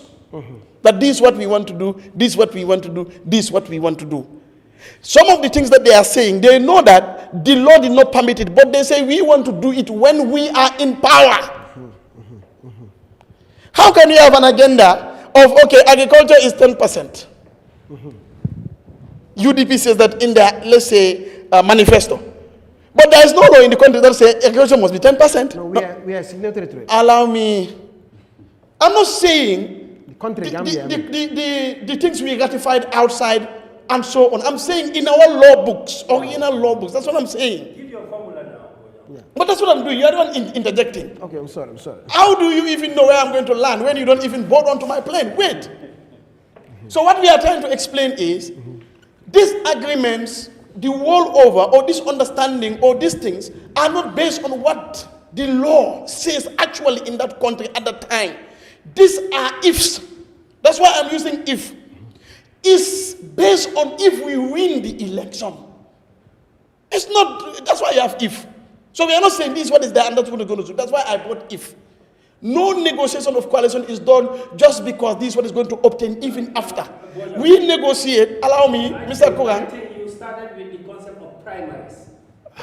Says you should develop that argument. But that's what I'm doing and you are interjecting. Okay. What is the cause about me bringing my opinion? Allow me to learn. You have the time to bring yours. Okay, we yes. are talking for Gambians to understand. All right. If they don't understand Yeah. the point, you can come and say, okay, I think this, we're Yeah. going to adjust, Yeah, this, we're Miss- going to minus. It's Yeah, very please, important. please. So what I'm trying to say is, if it's conditional, Sunne, Usainu Dabo is going to win. That's why we are saying Sunday Mama Konde is going to win. Mota, if Binyao, that was one of the things you asked. So all arguments all over are dependent on Sunyu Wine. And our manifestos also are dependent on Sunu Réew. So what is wrong with parties coming together and say Sunu Réew? Then you buga, then you nanguto. President bi, li lañ bëgg ñu change ci loi bi, li lañ bëgg ñu change ci li lañ bëgg ñu change ci li. Wa d'accord na. Su ñëwé dina def loolu non, that's a ball game of its own. But then fekk ne légui am ngeen doole wécci ko loi yoyu nonu, sañse leen ni use other powers. So it doesn't necessarily mean that Lingen agree loolu moy xew because the law that obtains is supporting it. No, if that were the case, 3 years would have not even been said because that's not the law.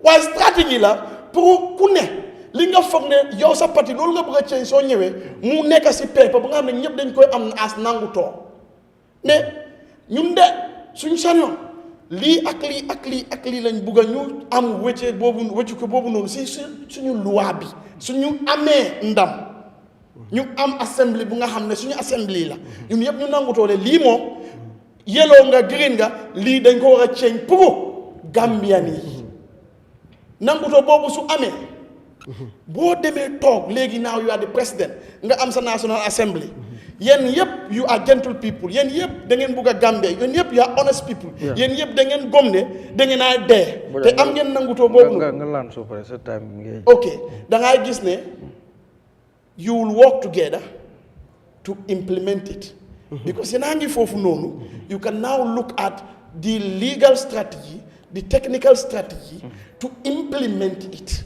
because now you are in the house. Because you are not in the house, you can only assume that this is what we want. Lol mo nekk suñu manifesto. Yeah, that's manifesto. I'm using an analogy. What is the process to form the coalition? The technical That's process. what I'm saying. Yeah, come to that. I said... You said primary. Allow me. After primary, what next? You see, I said, in fact, before primaries. That's what I said. In fact, before primaries, if coalition is to be built, the parties can come together and work on points that they can agree on. Yes. When they have now those points there, these are the 10 points that we want to make sure we achieve. So you win it. D'accord, wow. NLP jox na bosam, keyboard na bosam. Ñu xool ne list is strategic pour yóbbu Gambia based on a system, not based on party or trust. Then ñu ñëw, okay, yow da nga bëgg resign sa party. Already am nañ nanguto bii nii. It doesn't mean that loi bi daf ko support today, no. But suñu fa nekkee ñun mun nañ def loi bi mu support ko. That is the rationale behind what I'm trying to say. So that document or agreement would be there before you then in fact for primaries. Si boba man suma amé two people sa ba nga xamné man lima éné Gambia té ma fogné bana té ñëpp gis nañ ko né wa dëgg li bana suma fa nekkul sa am nañ nangu to bu wone suñ ko defu it's another ball game waaye nangu to bi at least is promising ne lii nekk naa fa nekkuma fa xam naa ne lii su amee dinañ njëriñ Gambian si. All right. Then we now come to the primaries where okay da nga bëgg a resign yow da nga bëgg a resign then the modalities and so on the partners can look into ñu xool what can be done pour primaries boobu held whoever comes triumphant. All right. That's my argument. Thank you. All right. I will give you time. Maybe yow kurang yëpp fekkee da ngeen bëgg a tontu I will give you each 2 minutes but bàyyil ma continuer si panel si ñoom tamit ñu joxe seen réaction first. Mr. Jah. ci biiru coalition bi. Question bi ma laaj ñi yëpp dégg nga ko. That's the same question that I was going to ask but bàyyi ma laaj la ko rek. Mooy mbiru coalition talks ñu ngi wax ne pour génne fii incumbent faaw coalition am. loolu ndax Gambia seen first alternation coalition moo fi jëlee président bi fi nekkoon ñu war a ñëw nag 2026 Ousainou Darboe dégg nga wax moom buntu yi ubbi na ko bon ñeneen ñu bëri dañ jàpp ne like any coalition without UDP moom coalition boobu nañ ko consider ne du sax survive but am ñu jàpp itamit ne coalition bi war a def ak UDP condition waru faa nekk ne by force UDP daf ko war a lead wala by force Ousainou Darboe dafa war a nekk candidate bi yow tey ban jàngat nga war a am nga am ci mbir mi. waaw li si jiitu politique bi ni muy doxee loolu dafa wecceeku depuis 2016 maanaam ci lu fi mu newoon toxu na li ma miin ci toxu na benn parti dafa mun a ñëw taxaw ne man may am ndam bu liggéey ci kaw loolu ma am ndam loolu dafa jeex ci politique yi Gambia moo tax ñu bari luñ gis ma mooy ne coalition rek moo ko fi mën a jëlee lu wér la dama ci d'accord naka la coalition war a tëddee yaakaar naa Sidiqqi loolu la doon lim li xew ci différents dëkk mu doon lu am solo mu doon loo xam ne lu am la waaye dama de wax ne politique yi Gambia politique bu bokkut façon la li dox ci yeneen réew soo ko buggee nappane loolu ngaa isi fi doxal ko du dem dina càng ñun suñ démocratie dundut ba tollu level boobu nit ñuy jëflanteel dafa am gom-gom buñ am ñu toog ci pour loolu nga wécci ko génnee ko ci ñoom du doon lu yomba en soo ñëwee ci politique Gambia am nañ 8 administrative areas waaye dafa xaaj ñeneenti xaaj boobu misaal mooy Banjul nu ñoo politiquee dafa utee ak li nga xam ne moo nekk ci KM seen politique dafa utee ak West Coast nu ñoo politiquee utee na ak li nekk ci dex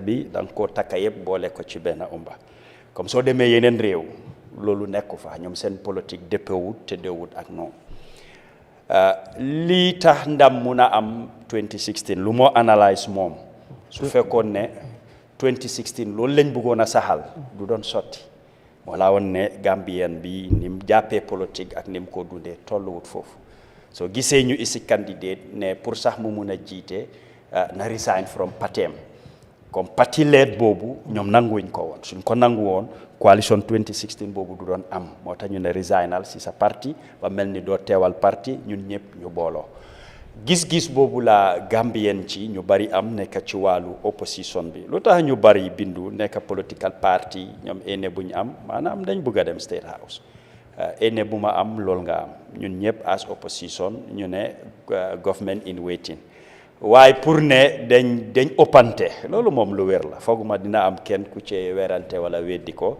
te suñ saanee karta daf si dee fees am na ñoo xam ne mosu ñoo dugga sax si jongante saani karta depuis ñu bindu nekk parti fii mosu ñoo dugga ci saani karta moo xam presidential la wala parliamentary wala local government duñ sax taxawal ay candidate demoon na ba si jëmi jamono IEC organise woon nañ stakeholder workshop pour isi ay xalaat ne képp koo xam ne bindu na nekk political party ci réew mi ñaari election cycle su ñëwee loo xam ne yow taxawuloo candidate dañ laa di register maanaam dinañ la génne yow doo nekkati political party ci réew mi waaye parti yi nanguñ ñu ne déedéet comme nañ leen bàyyi ñoom ñu use seen own système soo ko xoolee xam nga ku nekk mu ngi seet li njëriñam ku nekk mu ngi seet moom lim cee war a mun a am so moo tax pour nga ne léegi nañ form grande coalition soo ko buggee teg ci parti leen di nga gis ñoo xam ne ki ko jiite su buggee nangu yeneen parti yi dañoo ne déedéet ñun tam dañ bugg a dem State House so jongante boobu moo fa nekk so loolu man suma gis-gis pour war koo mun a amal su dee ci parti leet la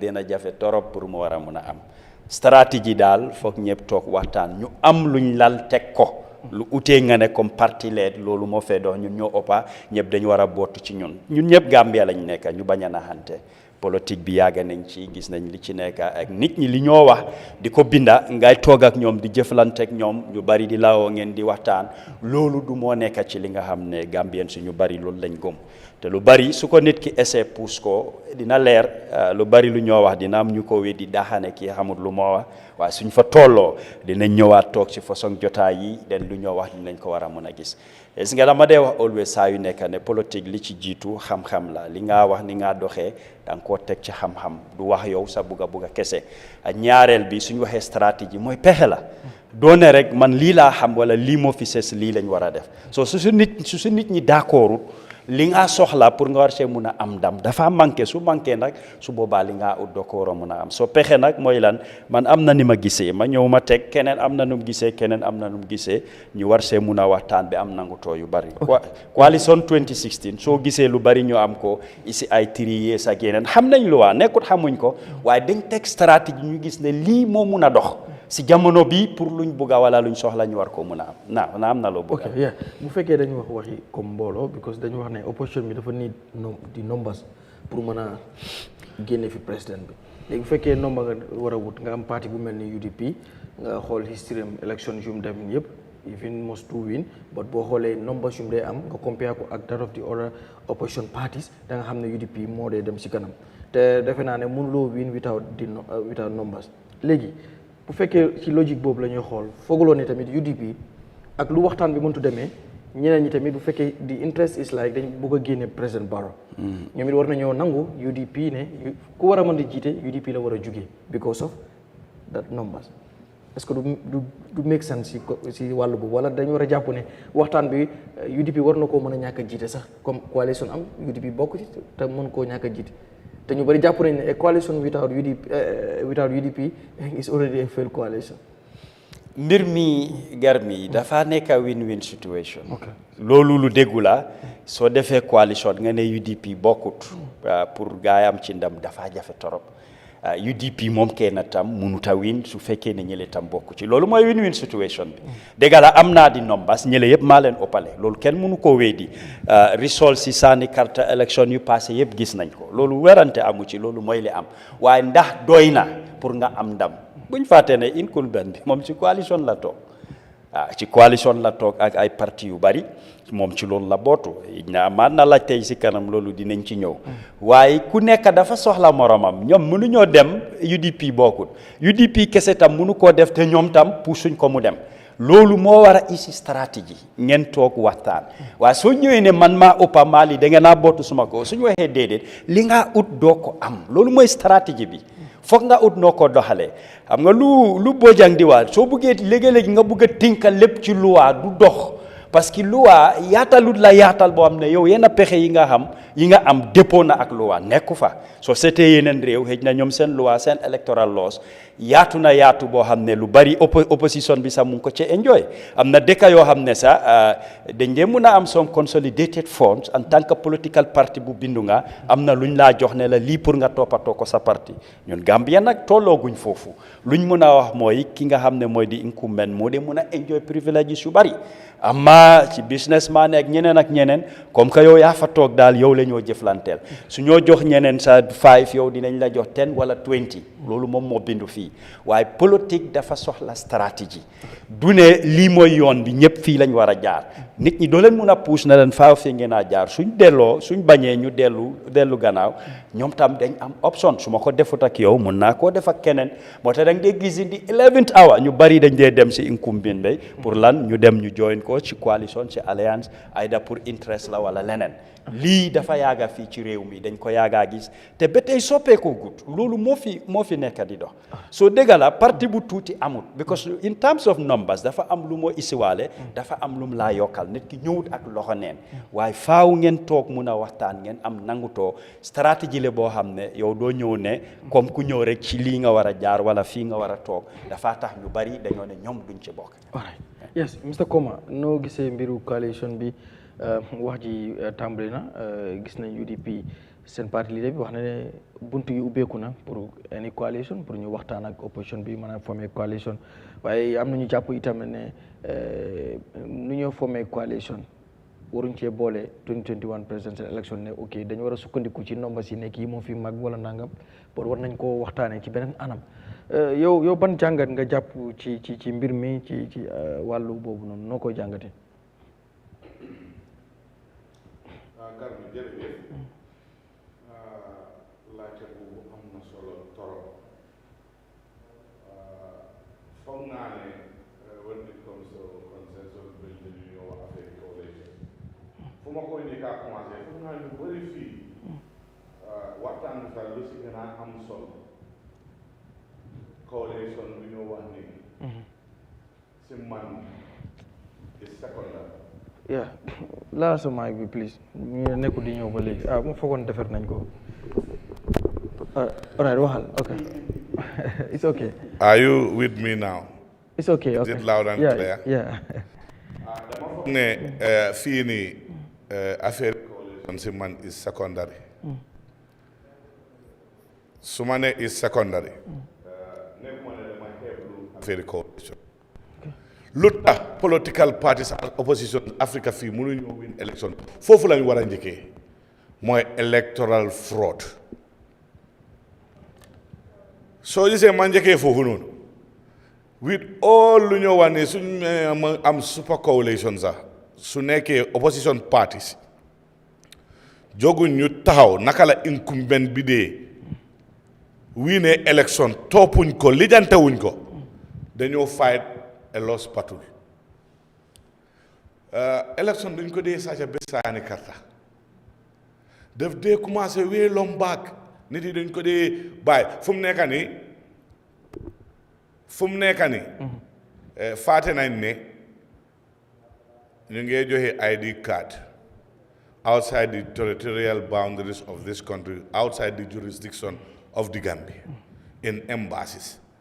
te joxe ID card dafa am sarta yu ko wóor yoo xam ne from the interview process to the vetting process to the validation process pour nit mun a am ID card ndax ñu nekk biir Mauritanie am nañ façon process boobu bu ñoo toppa due process boobu pour am ID card ak lan mooy yardstick bu ñoo use foofu ak kan mooy nekka di watchdog outside foofu pour mun a check because fii am na process yoo xam ne am nga JP yi fii am na ñoo xam ne bokku ñoo everybody doesn't belong to one political party soo ñëwee dafa am document yoo xam ne soo ko amul am na ku la dee mën a laajte foofu kan moo laa laajte te Gambia fii am nañ experience in 2021 gis nañ yoo xam ne electoral interference from across borders am nañ problème Jaara Sukuta ak yeneen région yi bari ñoo xam ne cross border voting la dañoo jógee yeneen réew di ñëw bokk si suñu élection loolu is an open secret suñ buggee win élection foofu la ñoo commencé affaire coalition yi is secondary if you don't stop and block the loopholes yoo xam ne élection yi incumbent bi daf ko dee use ak dooleem pour manipulate ko is a non starter loolu is very key and important people are forgetting about that naka la ñoo acquire voters card attestation soo ko seetee nuñ ko dee joxe is on control left right and center luwaa yi dañ ko war a seegaat balaa ñoo deman si jongante you cannot go up to the middle of the game nga bëgg a change luwaa bi luwaa yooyu dañ ko war a seetaat bu baax of recent gis nañ ne lu xam ne dafa favor incumbent bi rek they use parliamentary democracy make them pass yokk nañ fi price registration te that is an infringement upon our democratic core value yoo am ne right to affiliation section 26 yow am nga right regardless unrestricted right pour nga mun a affiliate mun nga select representation ak mun ngaa represent waaye the moment ñu bring loolu it is giving right for elitism mooy ne ñu am xaalis rek ñoo war a mun a am place baadoolee mënuñu am place na nit yi xalaat loolu ñaareel bi foog naa démocratie in this country lu ma gën a disappoint man ñu jànga ñu ne dañ jànga wër àdduna eew ñoo dee wax démocratie te gumuñ démocratie kleptocratie bafunaricratie ak xawma ban cratie lay use lañ gom because soo gisee may wax loolu kenn mënut a sampande nga starté si kaw wàcc si suuf kan moo musa sampa loolu nekk starté si kaw jëm si suuf sampa si suuf lañ ko commencé in any coalition talk anywhere in the world in the next 150 million years du mun a am without number is not key number is the determinant factor my friend small parties big parties am na it's out of respect dañ dee wax ñëpp a equal but there is nothing in the world that we are all equal in amut some have a bigger stake du wax na ko fii daf ko dee wax saa yu nekk am na political party yoo xam ne suñ toppee luwaay IEC buñ am right now they should register those political parties because amuñ even 8 offices in all the 8 administrative areas it's open secret even a national bureau they don't have so you call those political parties and fii interest political party yooyu am na political party yoo xam ne definitely you have to give them credit whether ñu am woo duñ am woo every electoral cycle dañoo fill in candidate parliamentary councillors presidential yes waaye am na parti yoo xam ne comme luñ ko waxee fii all of you have alluded Dudu daf ko dee wax fii all the time ñooñu musuñoo it's like a briefcase wasi jabara ak jëkkër ñooy party leader ak deputy party leader am na fii ngeen ne loolu political party that they will decide for the country and we are not serious when we say we are not serious some of these politicians especially young politicians gis naa ne amuñ interest in réew mi at heart because yow da nga form sa political party because you are not happy with the status quo you state reason A B C and Z ba dëkk bi yëpp déglu la ñëpp bokka si yow gom si yow nga ñëw ba in the 11th hour because of political positions yow nga ditch all that and join the incumbent what are you telling us You are telling us that you don't mean good for the country. You mean good for only yourself. You just want your samburu na toy. Do real mean nu jege sesul neka. So we have to be truthful to ourselves. Politicians then want to buy the nahniti. Lota ñu ngi saga politicians yeb feka politicians yeb duñ bena. Amna ñoo xamne they are out there for the highest bidder, ku len jox the highest amount, they follow you. Ñooñu nag du leen tontu bi ko ñooñu xamuñ dëkk bi naka la me sosé luñ dee wax ca fu si bu ka du la jam faw la yow musuloo bokk ci process boo xam ne sax dafa démocratique yow musuloo understand politics naka la dee doxee yow amuloo benn mandate pour mun a wax kan mooy dem ak coalition ak kan loolu is just showing your inconsistency. so yow kan nga nekk di toon wax man yow xam nga kala MC Cham inconsistency. yow musuloo bokk ci political mbootaay boo xam ne da nga gom luñ gom because soo gomee luñ gom mënuta am within 10 years or within 15 years yow you are in 4 political associations. What are you telling us, the young ones that are looking up to you? Do they have any genuine reasons? So yow ban moral authority nga am pour taxaw di wax nit yi loolu te UDP comme nuñ ko dee waay every time they are open to these coalitions every time waaye nañ wax dëgga te ànda si mu ne muy doon dëgga loolu tax ma ne la kenn musota sampa nekk si kaw nga wàcce si suuf. Numbers are not even to be played with. It's the key. When you miss the key, you cannot even open the door. Naka nga duge into a coalition talk. The party had averaged from 96 billion, 35%, 37%, 35, 17, 23, 27, 25%. Nga buga downplay lolu. Ku nekk soo waxee dara dafa am loo si dee namade after loo si dee sentu. Yow 1% nga am. You want to be the leader of a coalition. Waa bi fan la moo commencé ak négociation xam nga négociation fu moo commencé si digga bi ñu waxtaan si leneen because yow ñu nekk di toppam mbootaay boobu nekkuñ ne bugguñ coalition kan moo la wax ne bugguñ ko waaye dafa am loo xam ne neutrality fii wax naa ko ñu bari dañ dee ooyee neutrality dañ ko dee oote ak démocrate nekkul si ñoom if you want to be neutral dëggam bi nga war a njëkkaa gis mooy ne dëgga ku la sut nel ko njool yow you are 1 meter 80 this guy is 2 meter 5 nga ne seen measurement bi na am piis yi nga naa yu sa pour ñëw du mun a am yow tamit kan mooy dem si ñëwkat bi yow nga nekk 2 meter 50 nga yóbbu ko 3 meter nga ne ko mu ñëwal la xaftaan fan la moo commencé nañ waxante digga if you want to go into this you don't look at the face it's not about the candidate it's about the country ñun amuñ problème yi candidate soo ne yow bugguloo kanami Ousainou Darboe what is your reason neutrality bokkut law for country bokkut because these parties we're talking about are only looking for positions. Now, I want to give you a scenario here. Ken Banyud Yefi independence or Yefi Boka. Why coalition partners in 2016? President Bisunko Tane in a coalition independence so resign as a political party. When he takes the oath of office, he becomes an independent president and executive president. Wahnan Kofi, Fofu Nak. Technical strategy, political strategy, dañ ko dee tegee boor lu ñoo doxalee legality loi constitution bi may na président bi doole boobu noonu pour mu appoint hire and fire léegi su nekkee di party with the biggest number comme dama laa jox exemple even sacrifice nañ pour jox koo xam ne moo toppa si oo moo gën a niwle doole amul supporters sax o su amee supporter 1% ñu fal la ba nga ñu saani la ba nga falu gis nañ ko fii 2016 président bi when he becomes an executive president am na doole boobu léegi ñu ko fal mu faate lu ñu waxtaanoon mu daaxa ñooñu yëpp si nguur bi ñooñu fan la seen féet bi nekka ak fan la seen féet bi war a nekka dañoo war a delluwaat another 5 years with all the people behind them frustration boobu noonu the anger and the mistrust and the disappointment kan moo mun a explain loolu when 1% leads 25%. I've never seen it anywhere. Xam nga suñu waxee good practice diine sax bu ñoo wax dañoo wax loo xam ne dafa baax suñ ko déggee si yonente bi ñu ne lii lu baax la lu mu doon def su nekkee sax du diine waaye yaahut si diine dara ba pare is good practice. That's why we call references. We don't live fii Bojang def ko di wax we don't live in the world of angels.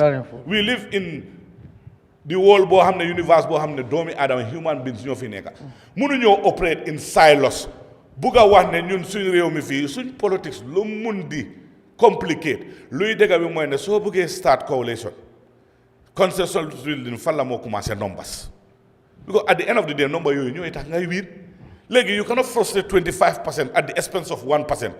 No good politician will do that. No good businessman will do that. No good constructor will do that. No good contractor, no good accountant, no good auditor will do that. You look at the miscellaneous mislaps and forget about the major ones. Lolu ken du ko mëna def garmi nañ waxante dëgg we are always open. Why? We want a united opposition. Some opposition are throwing jabs. Na UDP list, UDP that. Te yow léegi nga form movement. Taxawaangut sax as a political party. Foog naa IEC sax dañu war a jóg ñu taxaw ñu wax si ñum bojo ñuy wax nii ragleel sa boppa nga taxawal sa political party soo bëggee bëgg a bokk si jongante bi ak si wax bi. Nekkul ne rek da nga am free wireless nga toog fu la ne ngay wax loo xam ne yow fi nga dëkka ak sa politique fu mu commencé musuloo win even 5% vote foofu noonu. Yow mun ngaa tere réew mi suñ bëggee change pour ñu isi koo xam ne dafa isi whether is party led or is an individual led, but it cannot be deviated from the fact that the majority moo xam ne fu ñu nekk kooku moo war a jiite. Thank you. Loolooy fact bi. ok balaa ñu dem si suñ beneen topic bi boobu bu fekkee dafa am da nga bëgg a react ci mbir mi I will give you 2 minutes because dama bëgg léegi ñu génne si mbir mi. No, it's dama just try to wrap this up when it comes to the coalition talk and then piggyback on Mr. comme wax si Mr. Bojang wax na fi yu bari man doon jël suma time yeneen saa ma am the urge to interject lu mu wax I think mu ngi wax from a position of sincerity. I really believe he truly means what he's saying and he is trying to mu ngi bëgg a is the best scenario moom dafa doon basically putting a framework. It might not be perfect like he said.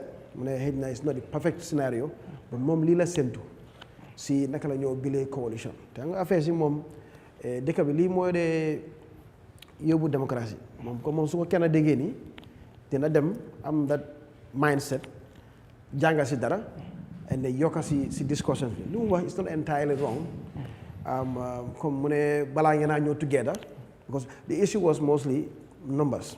I was saying that man do wax ne comme numbers ñooy determine the numbers you know we didn't make these numbers up. You can dispute the elections, what happened in 2021, what happened in 2011, that's okay. But as they are, these are the numbers. And he also, moom tamit agree na the number yi ñooy determine. Waaye moom mu ne dafa am solution boo xam ne comme ñu xam ne dinañ am texe dinañ am like a 2 mind about UDP leading. Mu ne pour teg seen naka pour dalal seen xel. We was trying to have a framework, like a new system, sort of a system that can bring everybody together. Lola more try to do. Okay. So that means come put a framework together. So suñ wiinee nii ak nii la ñoo doxalee. xelaat bu baax la. Because soo see waxtaan yi baax ñu bari ñu ngi déglu fii you know Bojang made a good point. This how it should be. It's good. But then Nyawur and I and Mr. Kurang, we interjected about sa ifini yobuga def ndax dina mengo ak loi bu xamna is existing. Nyawur also made the same point here. Yeah. About so all these nice things you're trying to say as a framework, we don't think too much about the numbers because he's trying to say we don't want to make it 100% about numbers. When I believe it should be about numbers. But he's saying that we want to make it a point where we have agreement. But what I'm trying to tell the audience more, sometimes a snack. Now you win. Now you are what? You're not just Adama Barrow, an independent guy. Now you are what? An executive president. With laws that are governing you. Yes, you said 3 years in your agreement. Now the Constitution says 5 years, and if you have to change that, I believe it's an enshrined clause. It's not an easy thing to change. So now you have a conundrum now. You have basically a dilemma. It's not like comme honest maanaam ngay wax mu leer na yoo xam nga loi mu fi nekk mu leer na li nga diggee nii am na loi boo xam ne bu fekkee li nga diggee loi bi daf ko bañ wala daf ko nangu yow leer na la est-ce que tamit bëgg a ñëw rek tax na diggee loo xam ne yow boo ñëwee sa mais bi soo ko bëggee def xëy na dina nekk moo tax diggee bi moo tax su bëggee jël coalition comme moom système am bi nga pare koo def nga ne comme foog ñu d'accord ñu parti 1% yi 3% yi 25% ñëpp ñëw ñu basically force each other to go on this line soo ko bëggee toppa it's not like comme da nga bëgg a dishonest de ba yaa ngi force papa dugga su la xam ne xam nga ne du mën a dem waaye moom lu wax mu ne pour comme suñ duggee now we have the power we have the parliament so pour ngeen def the parliament time is not guaranteed you can go ñu dóola si parliament non man maa joxe non waaw su ma joxe soo ma ñaanee da ngay noppi su ma la joxe waaye yow da ngay ñëw rek siif waaw da nga déglu ba pare bàyyi ko moom mu jeexal ba pare yaa dama bëgg after ñu jógee fi ko am na ñaari important topic yoo xam ne bëgg naa ñu laal ko so te I will give each 2 minutes yéen ñëpp si lii nii because dama bëgg ñu close mbiru Carlson so ñu dem tamit si ñaari moom na déglu ba pare rek so yow daaneelal please moom mun a dem si so basically lu ma doon say wax mooy moom fu mu ko baissé mu ne ko soo leen duggee ngeen am droit ngeen am power ngeen am legislation that's not guaranteed mu ngaa da ñu dóor la ñu duma la si legislation and then now or you have a majority that's not actually strong enough to change certain laws some of these laws might even have to go to referendum if it's an enshrined clause so it's not guaranteed so more than the safest argument I'm not trying to put down what you're saying but the safest part is let's respect numbers all right okay maa ngi ñëw si yow baal ma ñëw si Bojang maa ngi ñëw si yow kii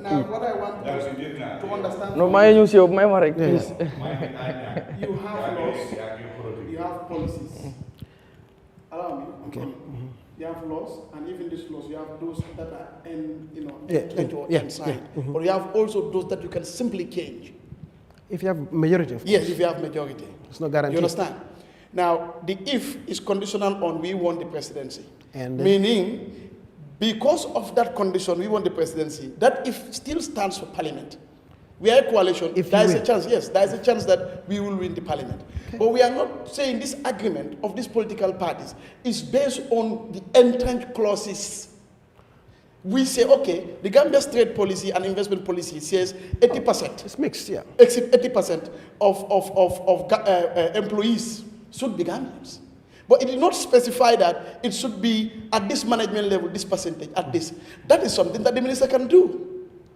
It doesn't have to go to parliament. I don't know if it needs the parliament for some of those things. So the agreement is not on the entrance clauses only. That is not the law only. The law in this country is not only on entrance clauses, but it's also, you can have regulations change. You can have policies brought about using executive power, using other mechanisms that are already there and they are legal. Now, politicians around the table know, some of these things, if you want the president to do it, he cannot do it. Because the reality is he needs a lot of power. So that is not the talking point. But the talking point is, we have a lot of Indians, for example, operating business in the Gambia. And do you know what? They are not selling Gambian-owned products. They operate a mini market. They will look for a bottling company. That is what will supply them. A Gambian operates a bottling company. They are going to buy from you. The policy can change. Regulation can change that. As simple as that. That is the argument. When it comes to entrenched things that really need parliamentary power, that is a whole new ball game. So my emphasis is not on things that the president actually cannot do. It's on the things that the president can do and it will have impact. All right. Let's say our investment, policy. Let's shift the gears. Okay. It can be done. Right. Let's say our pharmaceuticals. We want to change the regulation. It can be done. All right, Mr. Boya. As simple as that. All right. Okay. So it's not about the constitution alone. Yo, just 1 minute, please. Yeah, okay. Well, sorry. What I want to say here, okay. I'm just giving new by hell. So you don't even need those laws. You're talking about the entrance clause. You don't need them. There's an existing law.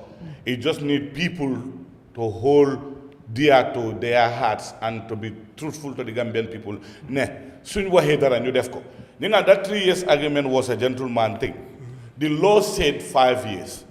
But we should also not forget that in the same law, in the same section, there is a section there that allows the president to honorably resign. Yes. Yeah. When you hold there what you've said to the Gambian people, the law said 5 years, and nobody can force you. But if you are a man of honor and you respect what you say to the Gambian people, you can resign honorably. The law also is there that provides you to resign honorably without anybody forcing you. Okay. So therefore, you fulfill your mandate and the promise that you make to people. But how many people can keep their words as they say when it comes to power after testing it for 3 years? This is why these arguments are coming up, but people are not holding to what they say. Right. In other countries, they hold on to that. So they don't resign, the vice president will proceed, organize an election such a time. It is given there in the laws. It is stated. All right. It is not like it's a lacuna that it is not taken care of. It is taken care of. All right. Yes, Mr. Kura. I mean, Garmi, policies. Pour foog naa parti si suñ toogee pour d'accord ci policies foog ma ne loolu is going to dina nekk loo xam ne dafa jafe in a coalition negotiation because everybody knows what is a workable good policy. Every party they agree to maybe some fundamental principles of economics, social justice, and so on. So foog ma ne foofu la doubt bi nekk bu Bojang doon wax man I was picking on some key points because man ko doon laaj dama foog ne is he giving us a formula boo xam ne is just like the formula for 2016 bi nga xam ne you said resign and when I resign ma nekk an independent candidate but then when I come in and I said I'm following the law. Anybody they want to vote him in will never say no if you are the chosen candidate. You will most likely say agree now. But when you come into force, who knows? Like Nyawur just said, who knows? Second point be more the process, of the coalition. All right, so primary, is already complicated. Negotiation is already complicated. Just name primary for 2016. Is that okay for him? Is that the primary you're talking about? Or national primary parties go? Gambia don't have that kind of integrity of data. Who can vote in that primary? Because from when you hold a primary which is open to everybody, even NPP can come and vote and say we don't want Garmi or somebody to be the flag bearer, so we vote against him. There is no integrity. Party data maybe is there, but national data is not. Okay, not a mile like that. I'm not assuming anything. But the other primary in 2016 was among delegates. Okay, so do you still want to go back to the delegate system? Nalola mo propose or a different primary from what was in the delegate? Man, I am looking at specific points. I'm already on the negotiating table. Dila deglu, duma la allow nga dribble ma with a lot of jargons and words. I want to get to the specific. Is that the formula? Like a formula. Or mungewa a primary different from the delegate formula. If that is the formula, 2016, my formula B, now Nini already am own opinions about that. I am not here to say what somebody think about 2016 primary and so on. Those are issues. So it's also very important for Babucarr and all the other people, in the UDP, to talk about something. If you say the election is stolen, there are a lot of implications. All right? Your statistician inside your party must form an opinion and say, well, we believe that by a margin of 5%, it's stolen, or 10% is stolen. Because if you come with that opinion and you put it in the militants that it was stolen, then they will believe that, well, I don't need anybody to win again if the level playing field is fair. But if we accept the data that this is what the results is, I know, right, for every party, for me, if I am the UDP or if I am in there, if I say it's stolen, I would like to put a number to it within a range. So that will help me to be more realistic with my analysis going back and going forward to 2026. But just to say it's stolen brings a lot of complication, not only in terms of agree or accept, but also in terms of what perception we give the militants that we can do it alone, because if we say it's stolen and without being stolen we could have won, it means we can still win it in 2026.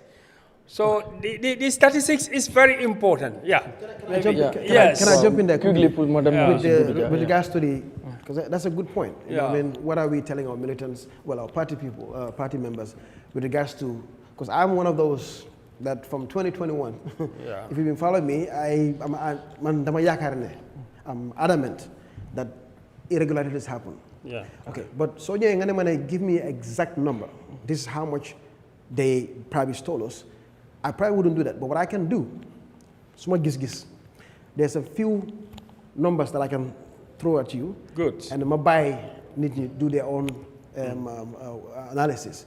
Number one, key number, numbers and scenarios of two. Key number among them is what they call the voter turnout. The voter turnout number, very critical number. Keep an eye on it. Most democracies around the world, people that follow world politics, UK or America, Senegal again, I always come back to Senegal because it's right next door. Same Benachin, same, you know, we wear the same clothes, we're the same people. Their elections, you hardly see an election that goes past 60% voter turnout. Even the past one that, very contentious. You know what happened then? You have the Senegal, Ousmane Sonko, Macky Sall, whatever, you know, Pastef. The same people died in demonstrations. So the tension was way higher, way more contentious than ours. They could barely cross 60% voter turnout, which means 100 people get voters cards, 60 came to vote. Guess what happened to Gambia, 2021? Some number that a lot of people that are not even aware of. They don't even know those numbers. We had a 90% voter turnout. Yeah. And if you break it down to regions, there are certain regions that went up to 93. I think Kiang was somewhere, which was statistically, common sense wise, unheard of. If you ask most people that are, like I said, you know, familiar with world politics and things like that, have seen elections across the world, you only see those kind of numbers in like Rwanda, Equatorial Guinea, you know, Hosni Mubarak back in those days, Gaddafi, those kind of crazy numbers. That's what we had here. As soon as I saw that number, I said something's not right. We should, as a party, as a political party, we shouldn't wait for that. Two things. I'm coming. Yeah, that number, maybe a lot of people didn't see it. Yeah. Coupled with another fact. Right. After, wow. Sorry, guys. It's okay. Wow. It's okay. So, Lulu, so voter turnout, number of people you have a voters card. There are 925,000 registered voters. I see Arambaro talk whole news but 90% new general. Yeah. Lulu they am. There are two things with Lulu they am. So Lulu no ngam number bubu no ngam number bitamita. So legi nga balma. So 420. I have a follow-up correction. Wow. Comme si li nga wax ni. Non xaram pare nga ñaari number la dafa joxe. Benen bi the 400 why put Adama Barrow? No, okay. So 20 then the MPP president election they get 420 something thousand. Okay? Statistically, common sense, human behavior, you don't win, you don't get 425,000 in December, January, February, March, April, you went to what do you call it, parliamentary elections, 200,000 votes disappeared out of thin air. You cannot say that is what voter apartheid. UDP got 220 something thousand, right? We went to parliamentary, we came down to 190 something.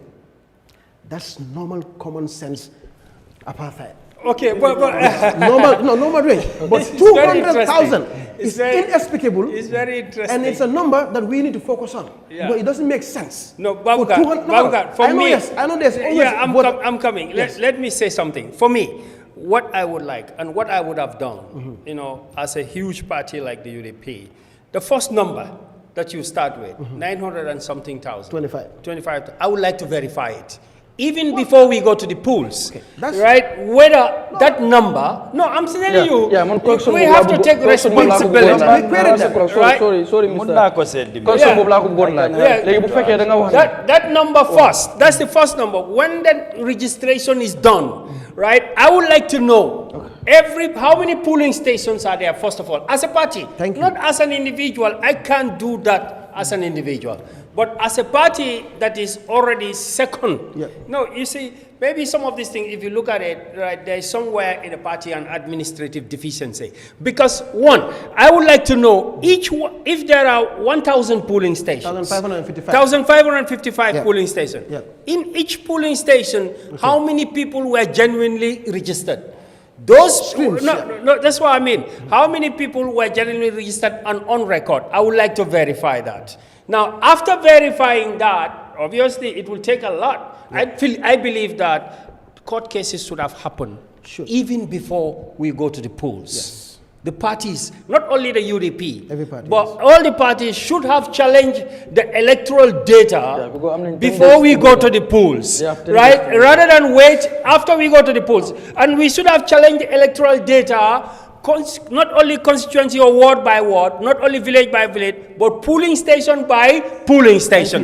There is no data in Gambia that is so big. If the Americans and the Russians 100 years ago can tabulate their data and get it so correct, that why are we so lazy that we want to wait?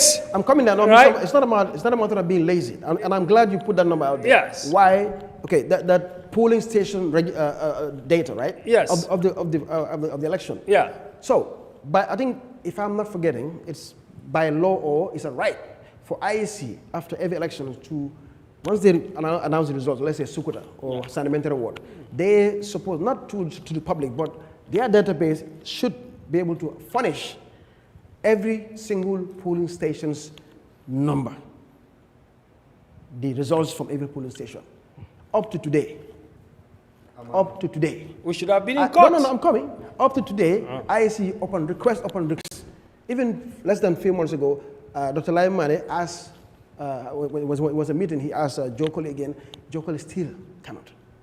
Because once you put that out, What they said they did, they went to the polling station and pasted. After the elections, results.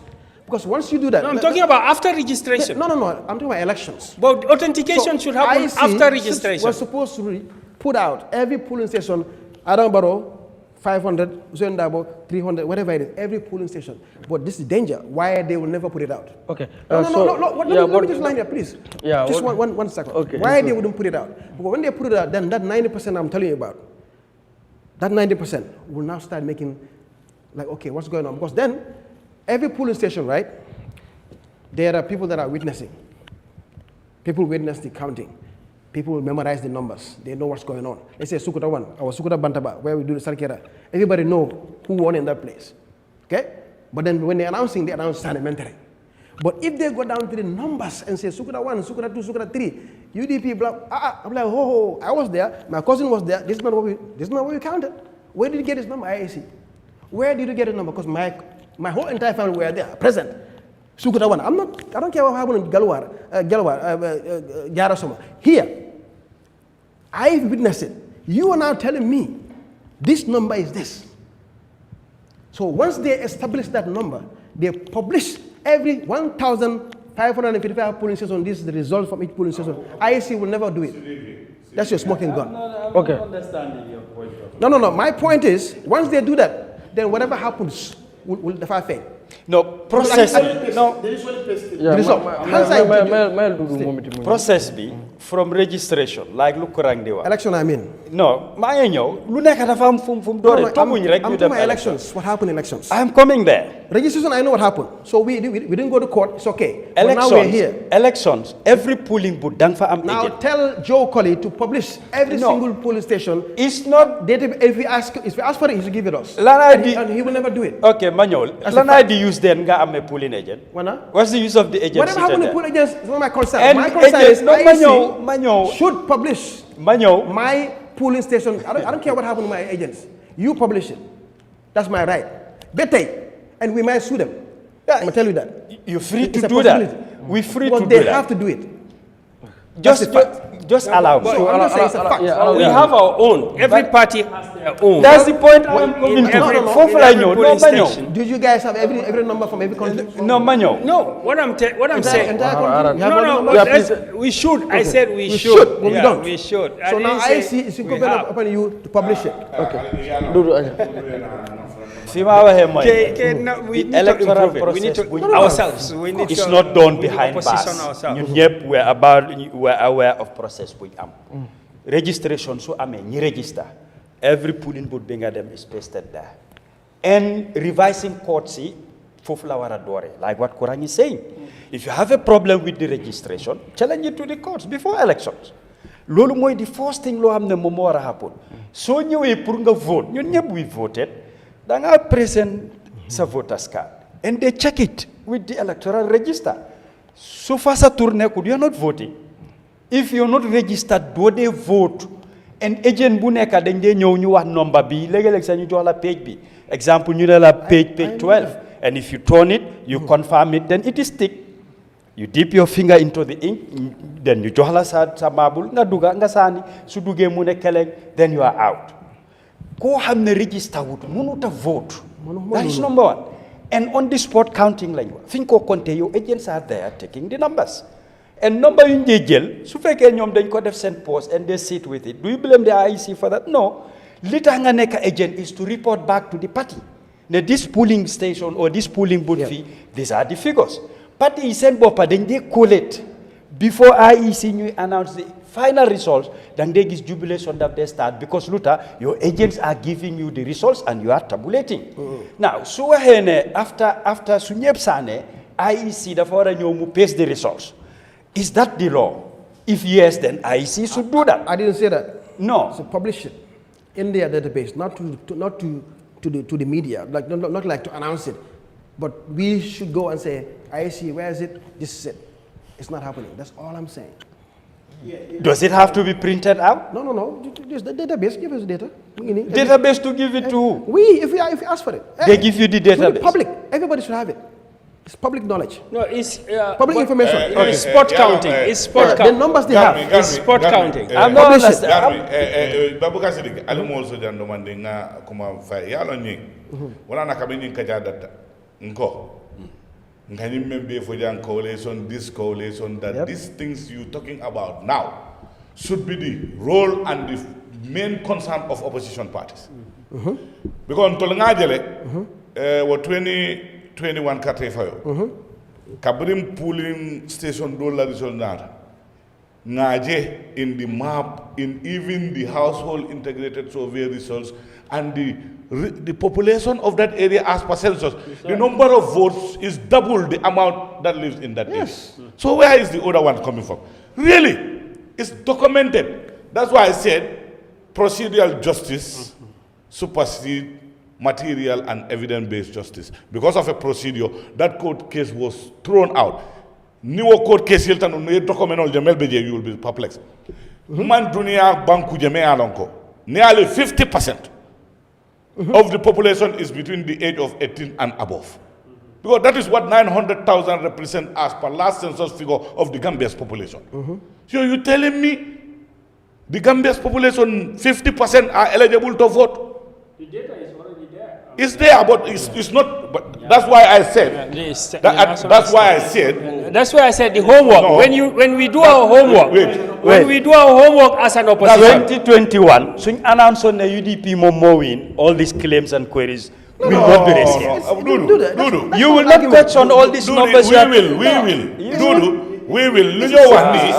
Lunyo wani, a simple question. Publish it. Is the Gambian people to decide whether UDP wins or not? That UDP, we should understand one thing. Then what I understand, the UDP was not built to win only elections. If those numbers were given to the UDP, the election was not fair. No. You will not come to question all these numbers and these figures. Because it's unrealistic. It's going to reveal I promise whether you. UDP wins or not. But in Yunkamen is very important. After only 3 months, we went through electoral cycles. We lost 200,000. 200,000 buka jeno. Hani samate jeno. Hani samate jeno. Nkamen fo. Doesn't make sense. Dunia kono bankute keri me alonko. 2 million people. Census already population of world. Okay, all right. 50%, 900,000 will be eligible to cartel fight in 2021. What more but I'm into it? You look at the infant ratio. The infant population in this country is cooked. Seriously. It's seriously because then complain once or twice in platform ko with data from Malala Gambia me along ko data mem boko Gambia la ID card iman akay sotala kunum melbe semlex ID card ni nata data is not kept. I see your point. The two data are not integrated. Yes. When the national statistics go, Yes. and then take the census of a village, Yes. they ask you your age. Yes. You say, I am 14 years. Yes. Now, when the IEC come, Yes. then they ask you your age. Yes. You say, I am 19 years. Yes. And you vote. Yes. So, how many people are between the age of 12 and 18? This is what I'm talking that about. are voting. Yes. Because The the census. national statistics is not integrated. So, when the national statistics tells you that 18 and above is maybe 100,000 people. When you come, the IEC come and register the place, then 12 and above are registering, then the population becomes 100, instead of 100,000, 200,000. This is what I'm talking about. But this is why I'm saying, as an opposition and as a team, right, no one opposition can do this. And that's why you even need a coalition even before the registration. Because you must have somebody in every polling station. Yep. You have 1-2 people where they are registering people. Uncle, But when we are all scattered, then there is no monitoring of the registration process. Uncle. Then they go to where the loopholes are and do what they have to do. This is what I'm talking about. Alright, it's okay. Just 1 minute, Galbi. No, Madana, no, 1 minute. one Maima. second. This is what I'm talking about. Okay, No, Mr. 1 Koma, minute, Galbi. please, Maima, this is important. Information, Bimajo Hefi. Lot of money, all what we saying is important. But the most important, before even a coalition, is to block those loopholes. Because this data being our name, we go furnish the political parties. Many of these political parties, among time, put Peru through it and put these things into consideration.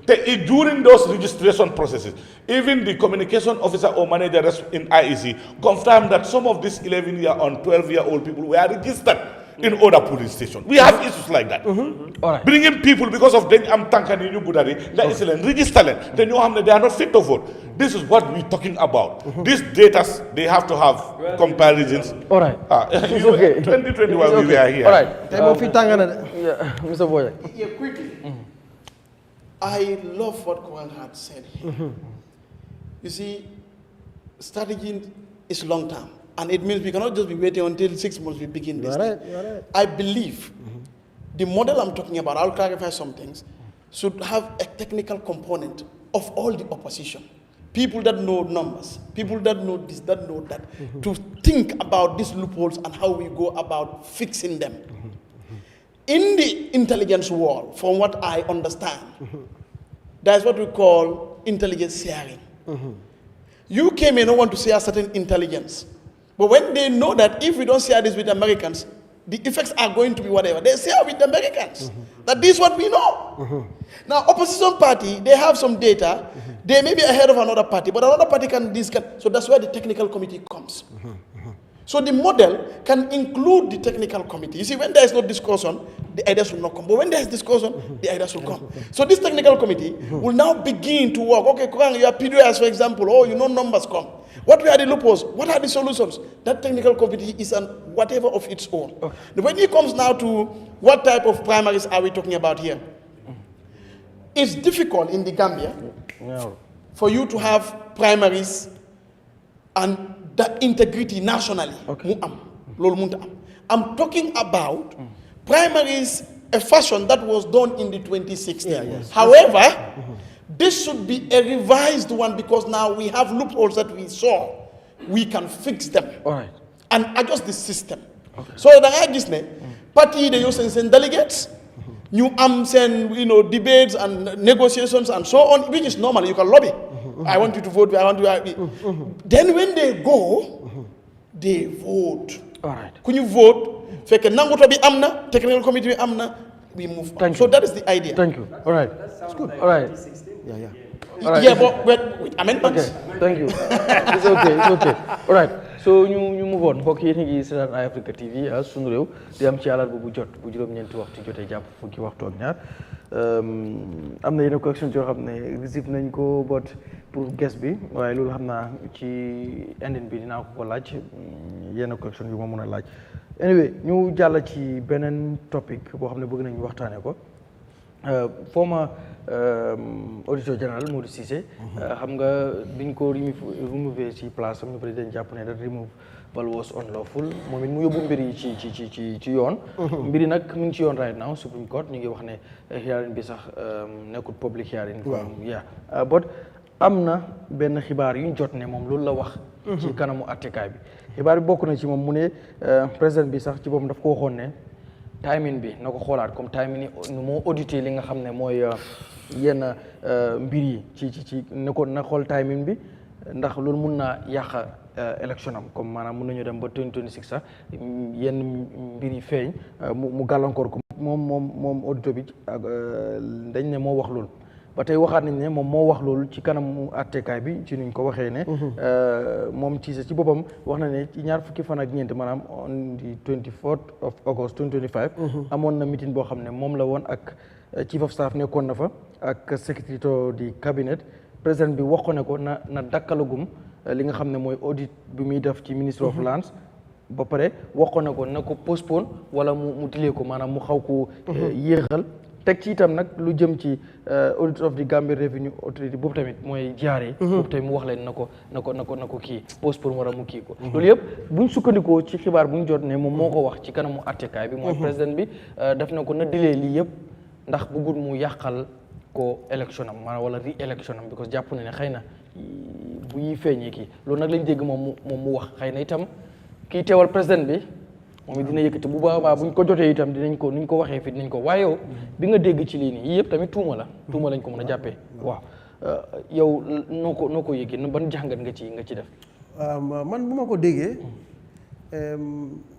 du ma mën a wane daf ma surprise bu kii waxee because ñun man tam suma intelligence su ma xam lu ma xam si affaire si wan ma ne daf ma wanoon ne kii am na lu ñu doon xaaj moo tax fat mu pare ko def ministre te am ngaa gis ne fii Gambien normal Gambien bi boo ko ne ministre rek mu fa ne da nga ko def président mu tif mu daw so waaye fortunately Mr Cissé xelam bi mut na bu ma gisee rek ma xam ne dara moo tax man xamoon naa ko but do I have can I put my finger on exactly what it is? There's only one part that I know I have a finger on and loolu te naa si wax dara waaye balaa ma see dugga mu ne tuumal bi moom lu wax si court mu ne kii mu ne pour ñu bàyyi ne bu mu ko yaxal élection am man lu ma aida président bi mooy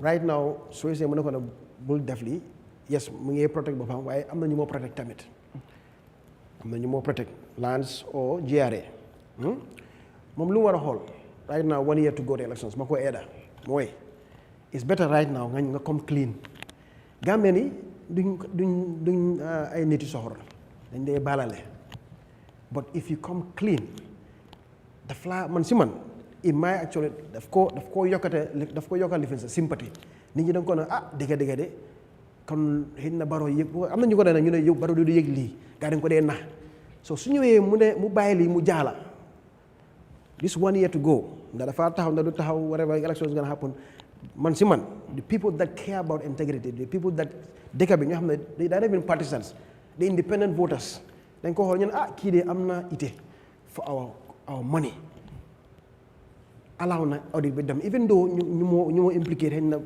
waaye mi lañ after but still now dëkk bi la gis loolu dina ko yokkal at least 10-15% at least 10% ñoo xam ne dinañ ko am sympathie waaye dafa def miscalculation mu ñëw def lii merloo dëkk bi yëpp yuur si jéem a gaala liggéey that stigma is gonna be there kon yow yaa bëggut jub yaa bëggut dëkk bi jub loolu is not a good thing for him and his legacy after here waaye lu ma laa wax ni tamit soo see ma ne xaaral ma ñëw dugga si dara comme when affaire GRA bi man xamoon naa there is something that has to do with GRA I didn't know xaw ma woon comme lance na bokk na si but GRA part bi xamoon naa si tuuti xamoon naa si some ideas te maa ngi bindoon suma Facebook ñu ma doon follow naa ñëw bamtu ko wax again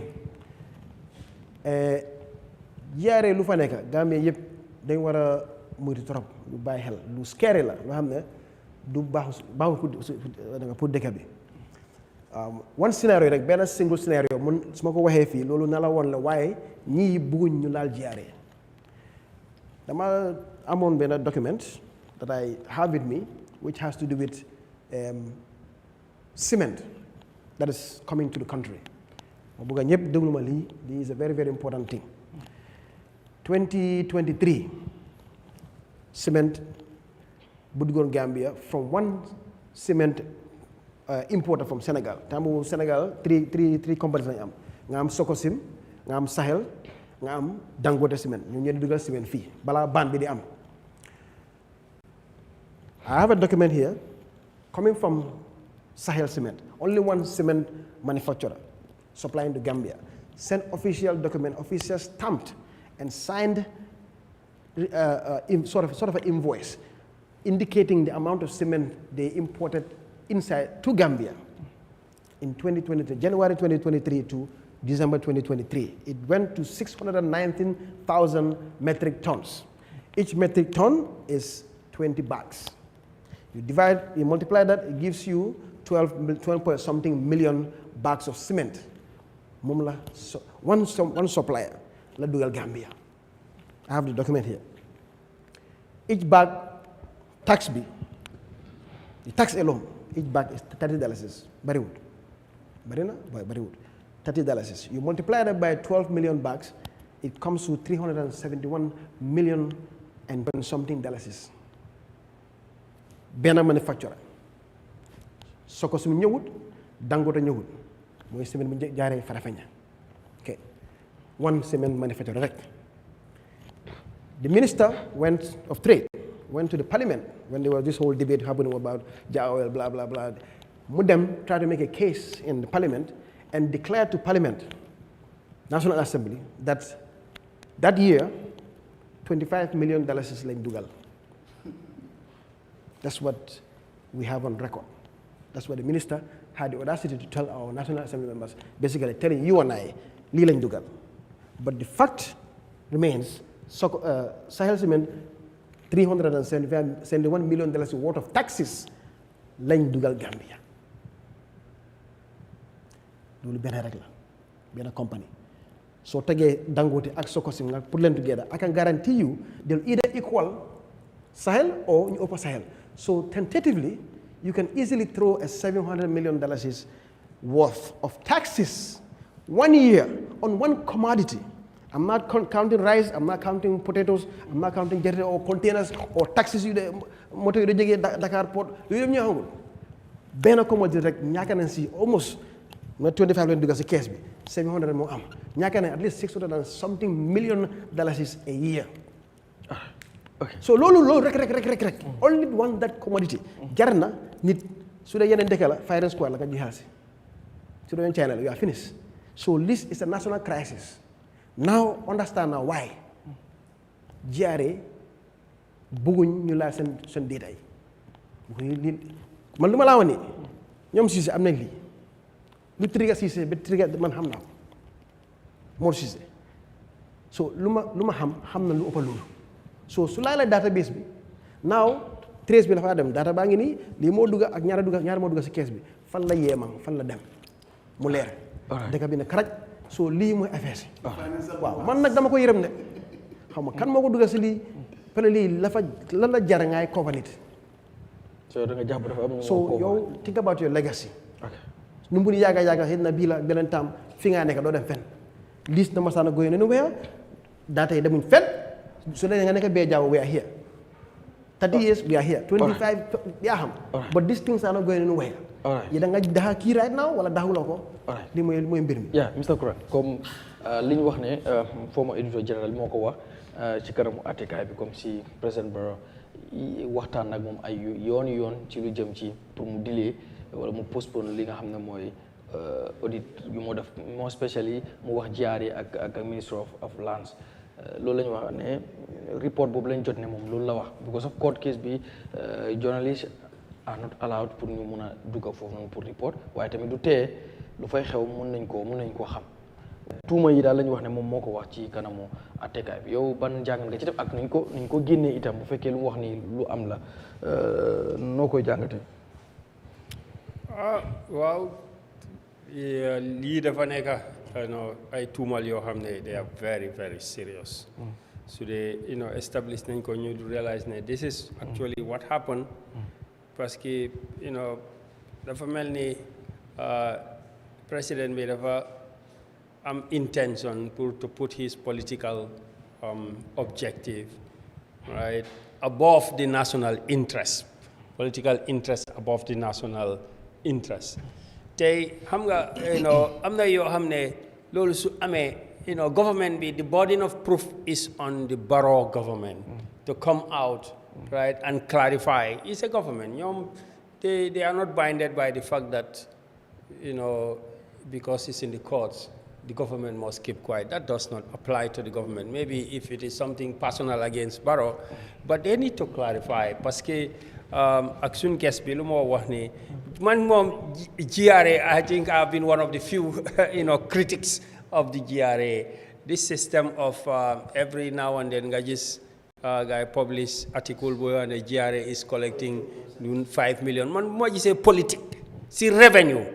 I'm a tax expert. Once I see that thing coming on, I know there is something fishy, because you can't do that. Don't want to politicize revenue collection. When you want to talk about revenue collection, the guy in the charts and sheets and papers and diagrams and go on TV and invite the newspapers, if you are the GRA director or the finance minister, and then explain to journalists and take questions right, from journalists about how you collect the revenue, what is your revenue base, what are the challenges, what are the problems, then this kind of questions will come up. But, just to come and say GRA collected 1 billion every month, we don't care, man. We want to see the data and the statistics. And then if there is rumors that the auditor, bugun mugis data be, ak statistics be, then soon suspicion be, it's about racing because daga add 2 and 2. Everybody is dealing with something. Okay, this is rice he is talking about. Somebody also can cement he is talking about. Somebody can give you another example. Kenen munalawa affaire malo na lim malo bude jar bo xamne mom la statistics bi wane non lañ dé consume right ci deka bi fi ñata nit mo fi nekk ak 5 kilo bu nekk right ñata malo lañ dé consume soko multiplier and then work backwards. Because in tax, we try to verify by working backwards, right? When you work backwards, you calculate what would have been the tax on this commodity and that commodity and that commodity. The political statement they are giving every quarter and every month about GRA collected days, right, is something it should be discouraged. Why National Assembly bitam nyufa? If they can stop the Auditor General, the National Assembly warna nyo like more and more questions, right, about what is happening. Don't forget, once you touch the auditor, man tell you la dinga face wah bo hamne, hejna planu loko. And since Barrow has decided to go into a confrontation with the Auditor General, but they were them caught. From over the years and months to come, dinañ dégga more and more stories about this. Te fum nekk ni lenn la man bu ma involved in the Jammeh Commission investigation, I realized that you cannot hide data. Yahya Jammeh mu fi since 1994 up to 2016. Lu bari lu fa jaar banking transactions, documents and files, we were able to trace them because dafa am lu ci legally in documentation. Compranga yow sa boss mun nga ko denca mun nga ko nuba waaye trail bi dina feeñ feneen kayit noonu la mel léegi in this information so képp koo xam ne muy président nga or director nga or minister nga nekk ci government nga foog ne li nga nekk danga koo hide. No, you won't be able to hide it. Time dina ñëw right dinañ la woon loo xam ne yow sa xamuloo ko right. Look at the National Assembly lu fa nekk di xew léegi nii right. Jammeh Commission bi bu mu doon xew am na ñu bari nit ñi xamuñ ko woon waaw nit ñi gis nañ witnesses di ñëw Jammeh Commission di leen interview and so on, but what was happening to the assets itself kenn xamutoon ko. Waaye léegi National Assembly bi ñoom they are the most informed about what is happening in Jammeh Commission assets or Jammeh's former asset. So information everybody in government didn't go hide for today or tomorrow. Why didn't am bes bo xamne moy geneel bopam. Wow. Okay. Mr. Bojang.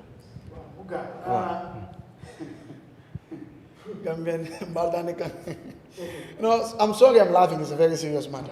But Tonya momenti wolem mansa kunda malafi kibaro li funti kaitan di atolla koporo alla de la sumbal alla tilo kono alkananal me wafi yankuba kamental bulu sigfo sanko kamentano ngabulu aning other people akata damen imalafi alialo andalla kodole alkatego menjo comme alla ka folto mansakunda fana alka tego le wala ka mansakunda balundi sa atola tego nale adi menna ako ata fola le adunta dame Allah ka fa lo ajangan alto vote la next time kodi alto place o dira so mansakunda le gina wakata woti woto kana place o di bago wala kotek because Allah tegula men ka Allah ko do mo alte fen ko dira alte place o dira la korek bayda Allah tegla ko do mo andum dol atol kono alkal kono le siti ale o tegla keno nyin kamala almal la fi ya fo ko abko sonka ka fo la fen ko fenke ñini be keegi ñim bankun kan men ñanta ka wo kisi wo bondi bago ko wo e bo ala place to andu lo man sembo di ala ñin kamala wo kana me yitande wala kafdingol ala ko do men do ñin ka taale aka ke disco ñin ka taale aka ke ala fenkete amala fo la di amota rana ñinem de for your level this is the truth Mor Cissé be bondi nun al kilo bakan ya bondi nun kiti bundato iko ako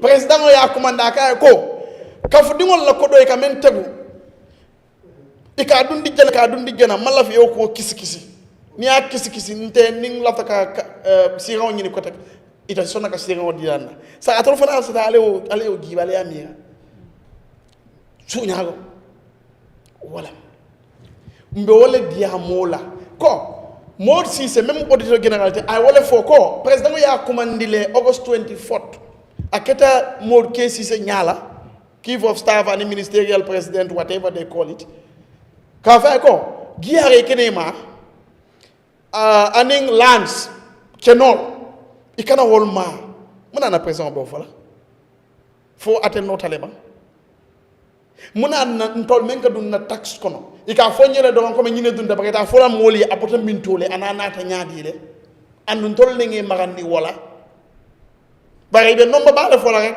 nga fo ha anata nte fenjala ntol men ka diande al dingol al men la school ol jo atol dol yal fam balis sali bayola ni samato ka je ko ntol karantal ka je ko ntol finance lono nzal bonni no kolya kono kumoto aning na nkamenke our action mbal dani kan ko atol len tol wulu an atol le tam gambe di comment tol ntol ko alen ki kawo menna wo kisi ko anin ka kol gibe ka long nko le faaliede ko nyimman sakunda de nyi suñaago ni nyi tapale ni kudo amanke mo la ko di ntol be la kodo ibe walla oto alin kene sembento ya hanin aya taga amete batandi isalon ko imama bina ase batano isalon ko idingo ni wor fanante alon ko isinyo be batala wokan oto sinyo ku buka sinyo kari ni amete batandi alon ko me ila nebo de wobita kan konko akela ni wala nyin kamal ite manza kunda men sembento yandi ala be munekela ko kola ite to ila kabogoto mbe wodano fana kela woto bagola ko ala ngo bondi bang nga Gambia gibe banga opposition no ngadi ninga goma ke ku nga fana bondi luale o sembo dinna bare kana ku kilimo to mbe batala ye mo ja kene ke fa dilota ay fa ibe mo fa ale thank you Mr. Bojang so ngal dani wallahi we just have 9 minutes to go te amna mbiru alport people am bëgg na ñu laal ci topic on because announce dañ ko te ni people are interested so amna li mom du mbiru Dudu Jah comment nga just summarize like please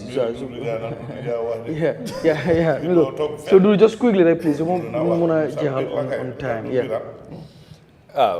di wax na rek mbiri teew na ci néegi attekaay am na yu bari soo ko si buggee wax faaw nga bàyyi sa xel ngir ñun ñëpp loi daf ñu tënka te ñi àttee ñoom dinañ def seen liggéey waaye comme moom liñ wax ci moom lañ déggee te tuuma yum def code moom suy gëstu dara képp kuñ ci tudda wala kuñ jàppane am nañ ci loxo dinañ ko oo laaj ko niñ ko génnee man toog naa place yu bari wax ko ne rafetlu wuma ko waaye bi ma ñëwee dégga moom tam luñ ko joxoñ baaraam ne loolu la def dafa tax man suma boppa ma dellu gannaaw ci yenn mbir bala ngaa digle càngaay yow sa boppa dafa war a set soo ñëwee ne président ona la diw nekkoon na fa kàddu yi lañ wax man li ma laaj mooy ne National Audit Office ndax moom auditor général mooy dem fu nekk def audit déedéet auditor si ñu ngi fa ñooy def liggéey ñooñu liñ wóor ak liñ dajale dañ ko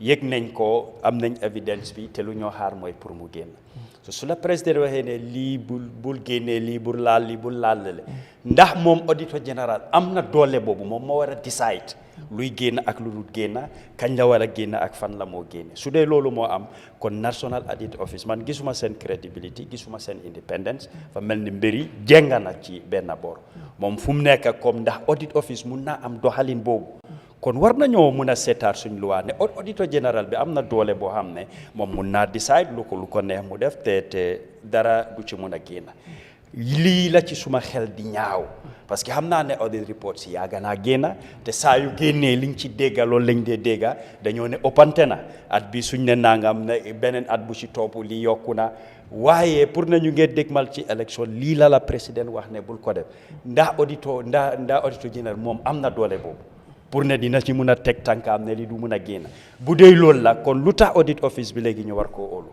man suma mbir foofu laa koo jabale en ci lii laay am very good Mr. Koma gis na nu dudu gaawe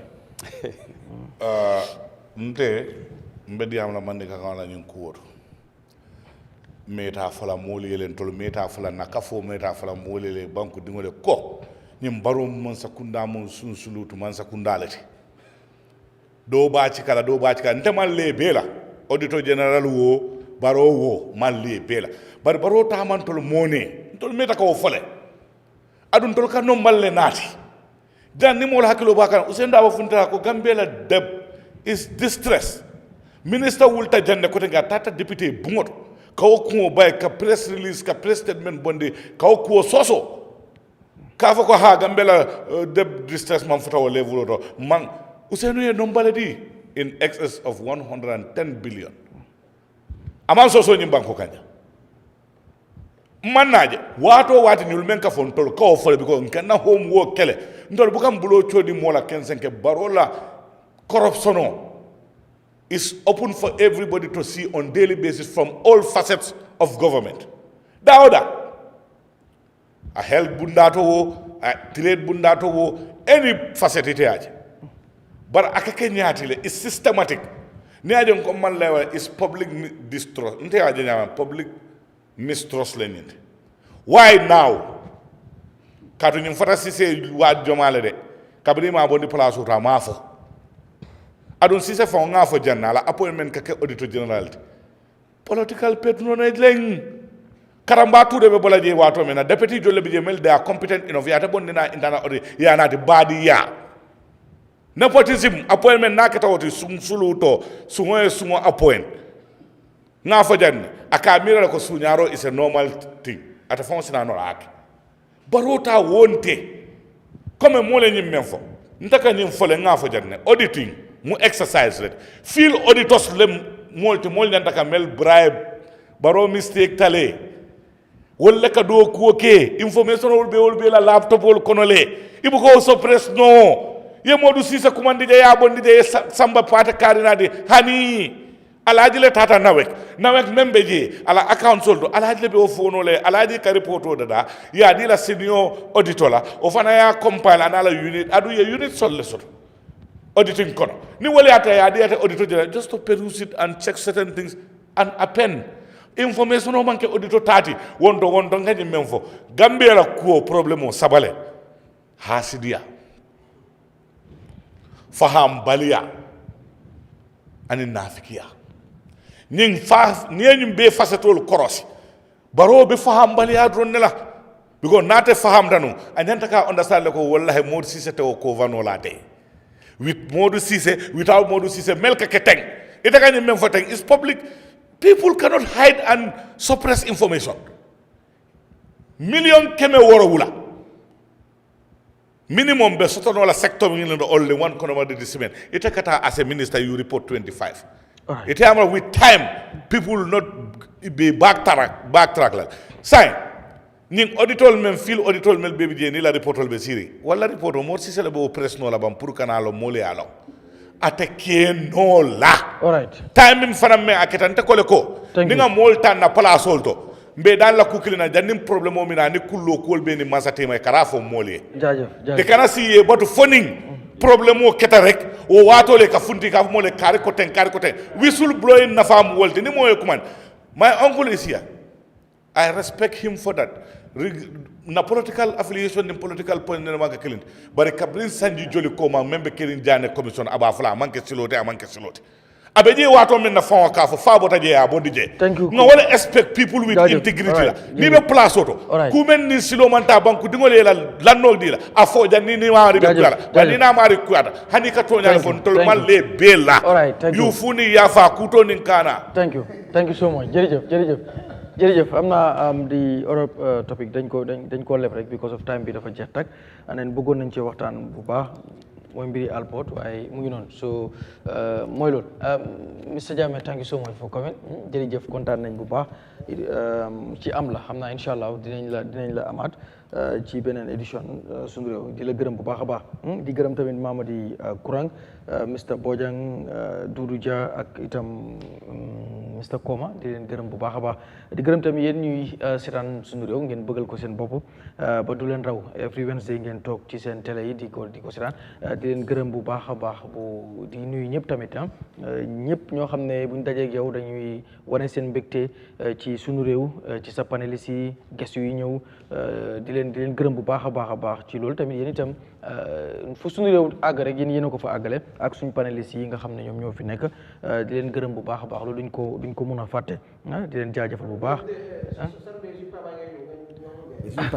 waaw loolu bëggoon nañ ci waxtaan sax bon waaw mu ngi ñëw Saturday ok Saturday Ousseynou Dabo mu ngi jógee from his European tour pour ñëw waa inshallah yeah all right yeah loolu dinañ ci kii mi ko so di leen gërëm bu baax di gërëm tamit My Diva Design nga xam ne ñoo ma génne fii nii My Diva Design 7580326 7580326 My Diva Design ñu ngi Tabakoto bu lu bëggee yu mel ni rek wala incha allah waaw My Diva yéen a ngi dégg panélistes yi dañ bëgg ngeen ñawal leen ñoom ñëpp waaw ngeen ñawal leen ñoom Mamadou Kourang Bojang Doudou Dia ak ñaawru ñoom ñëpp ngeen ñawal leen incha allah mi ngoog soo jërëjëf Manga jërëjëf Khadija Si jërëjëf bu Seri Kanté jërëjëf yéen ñëpp ba alarba bële incha allah jaa ngeen jëf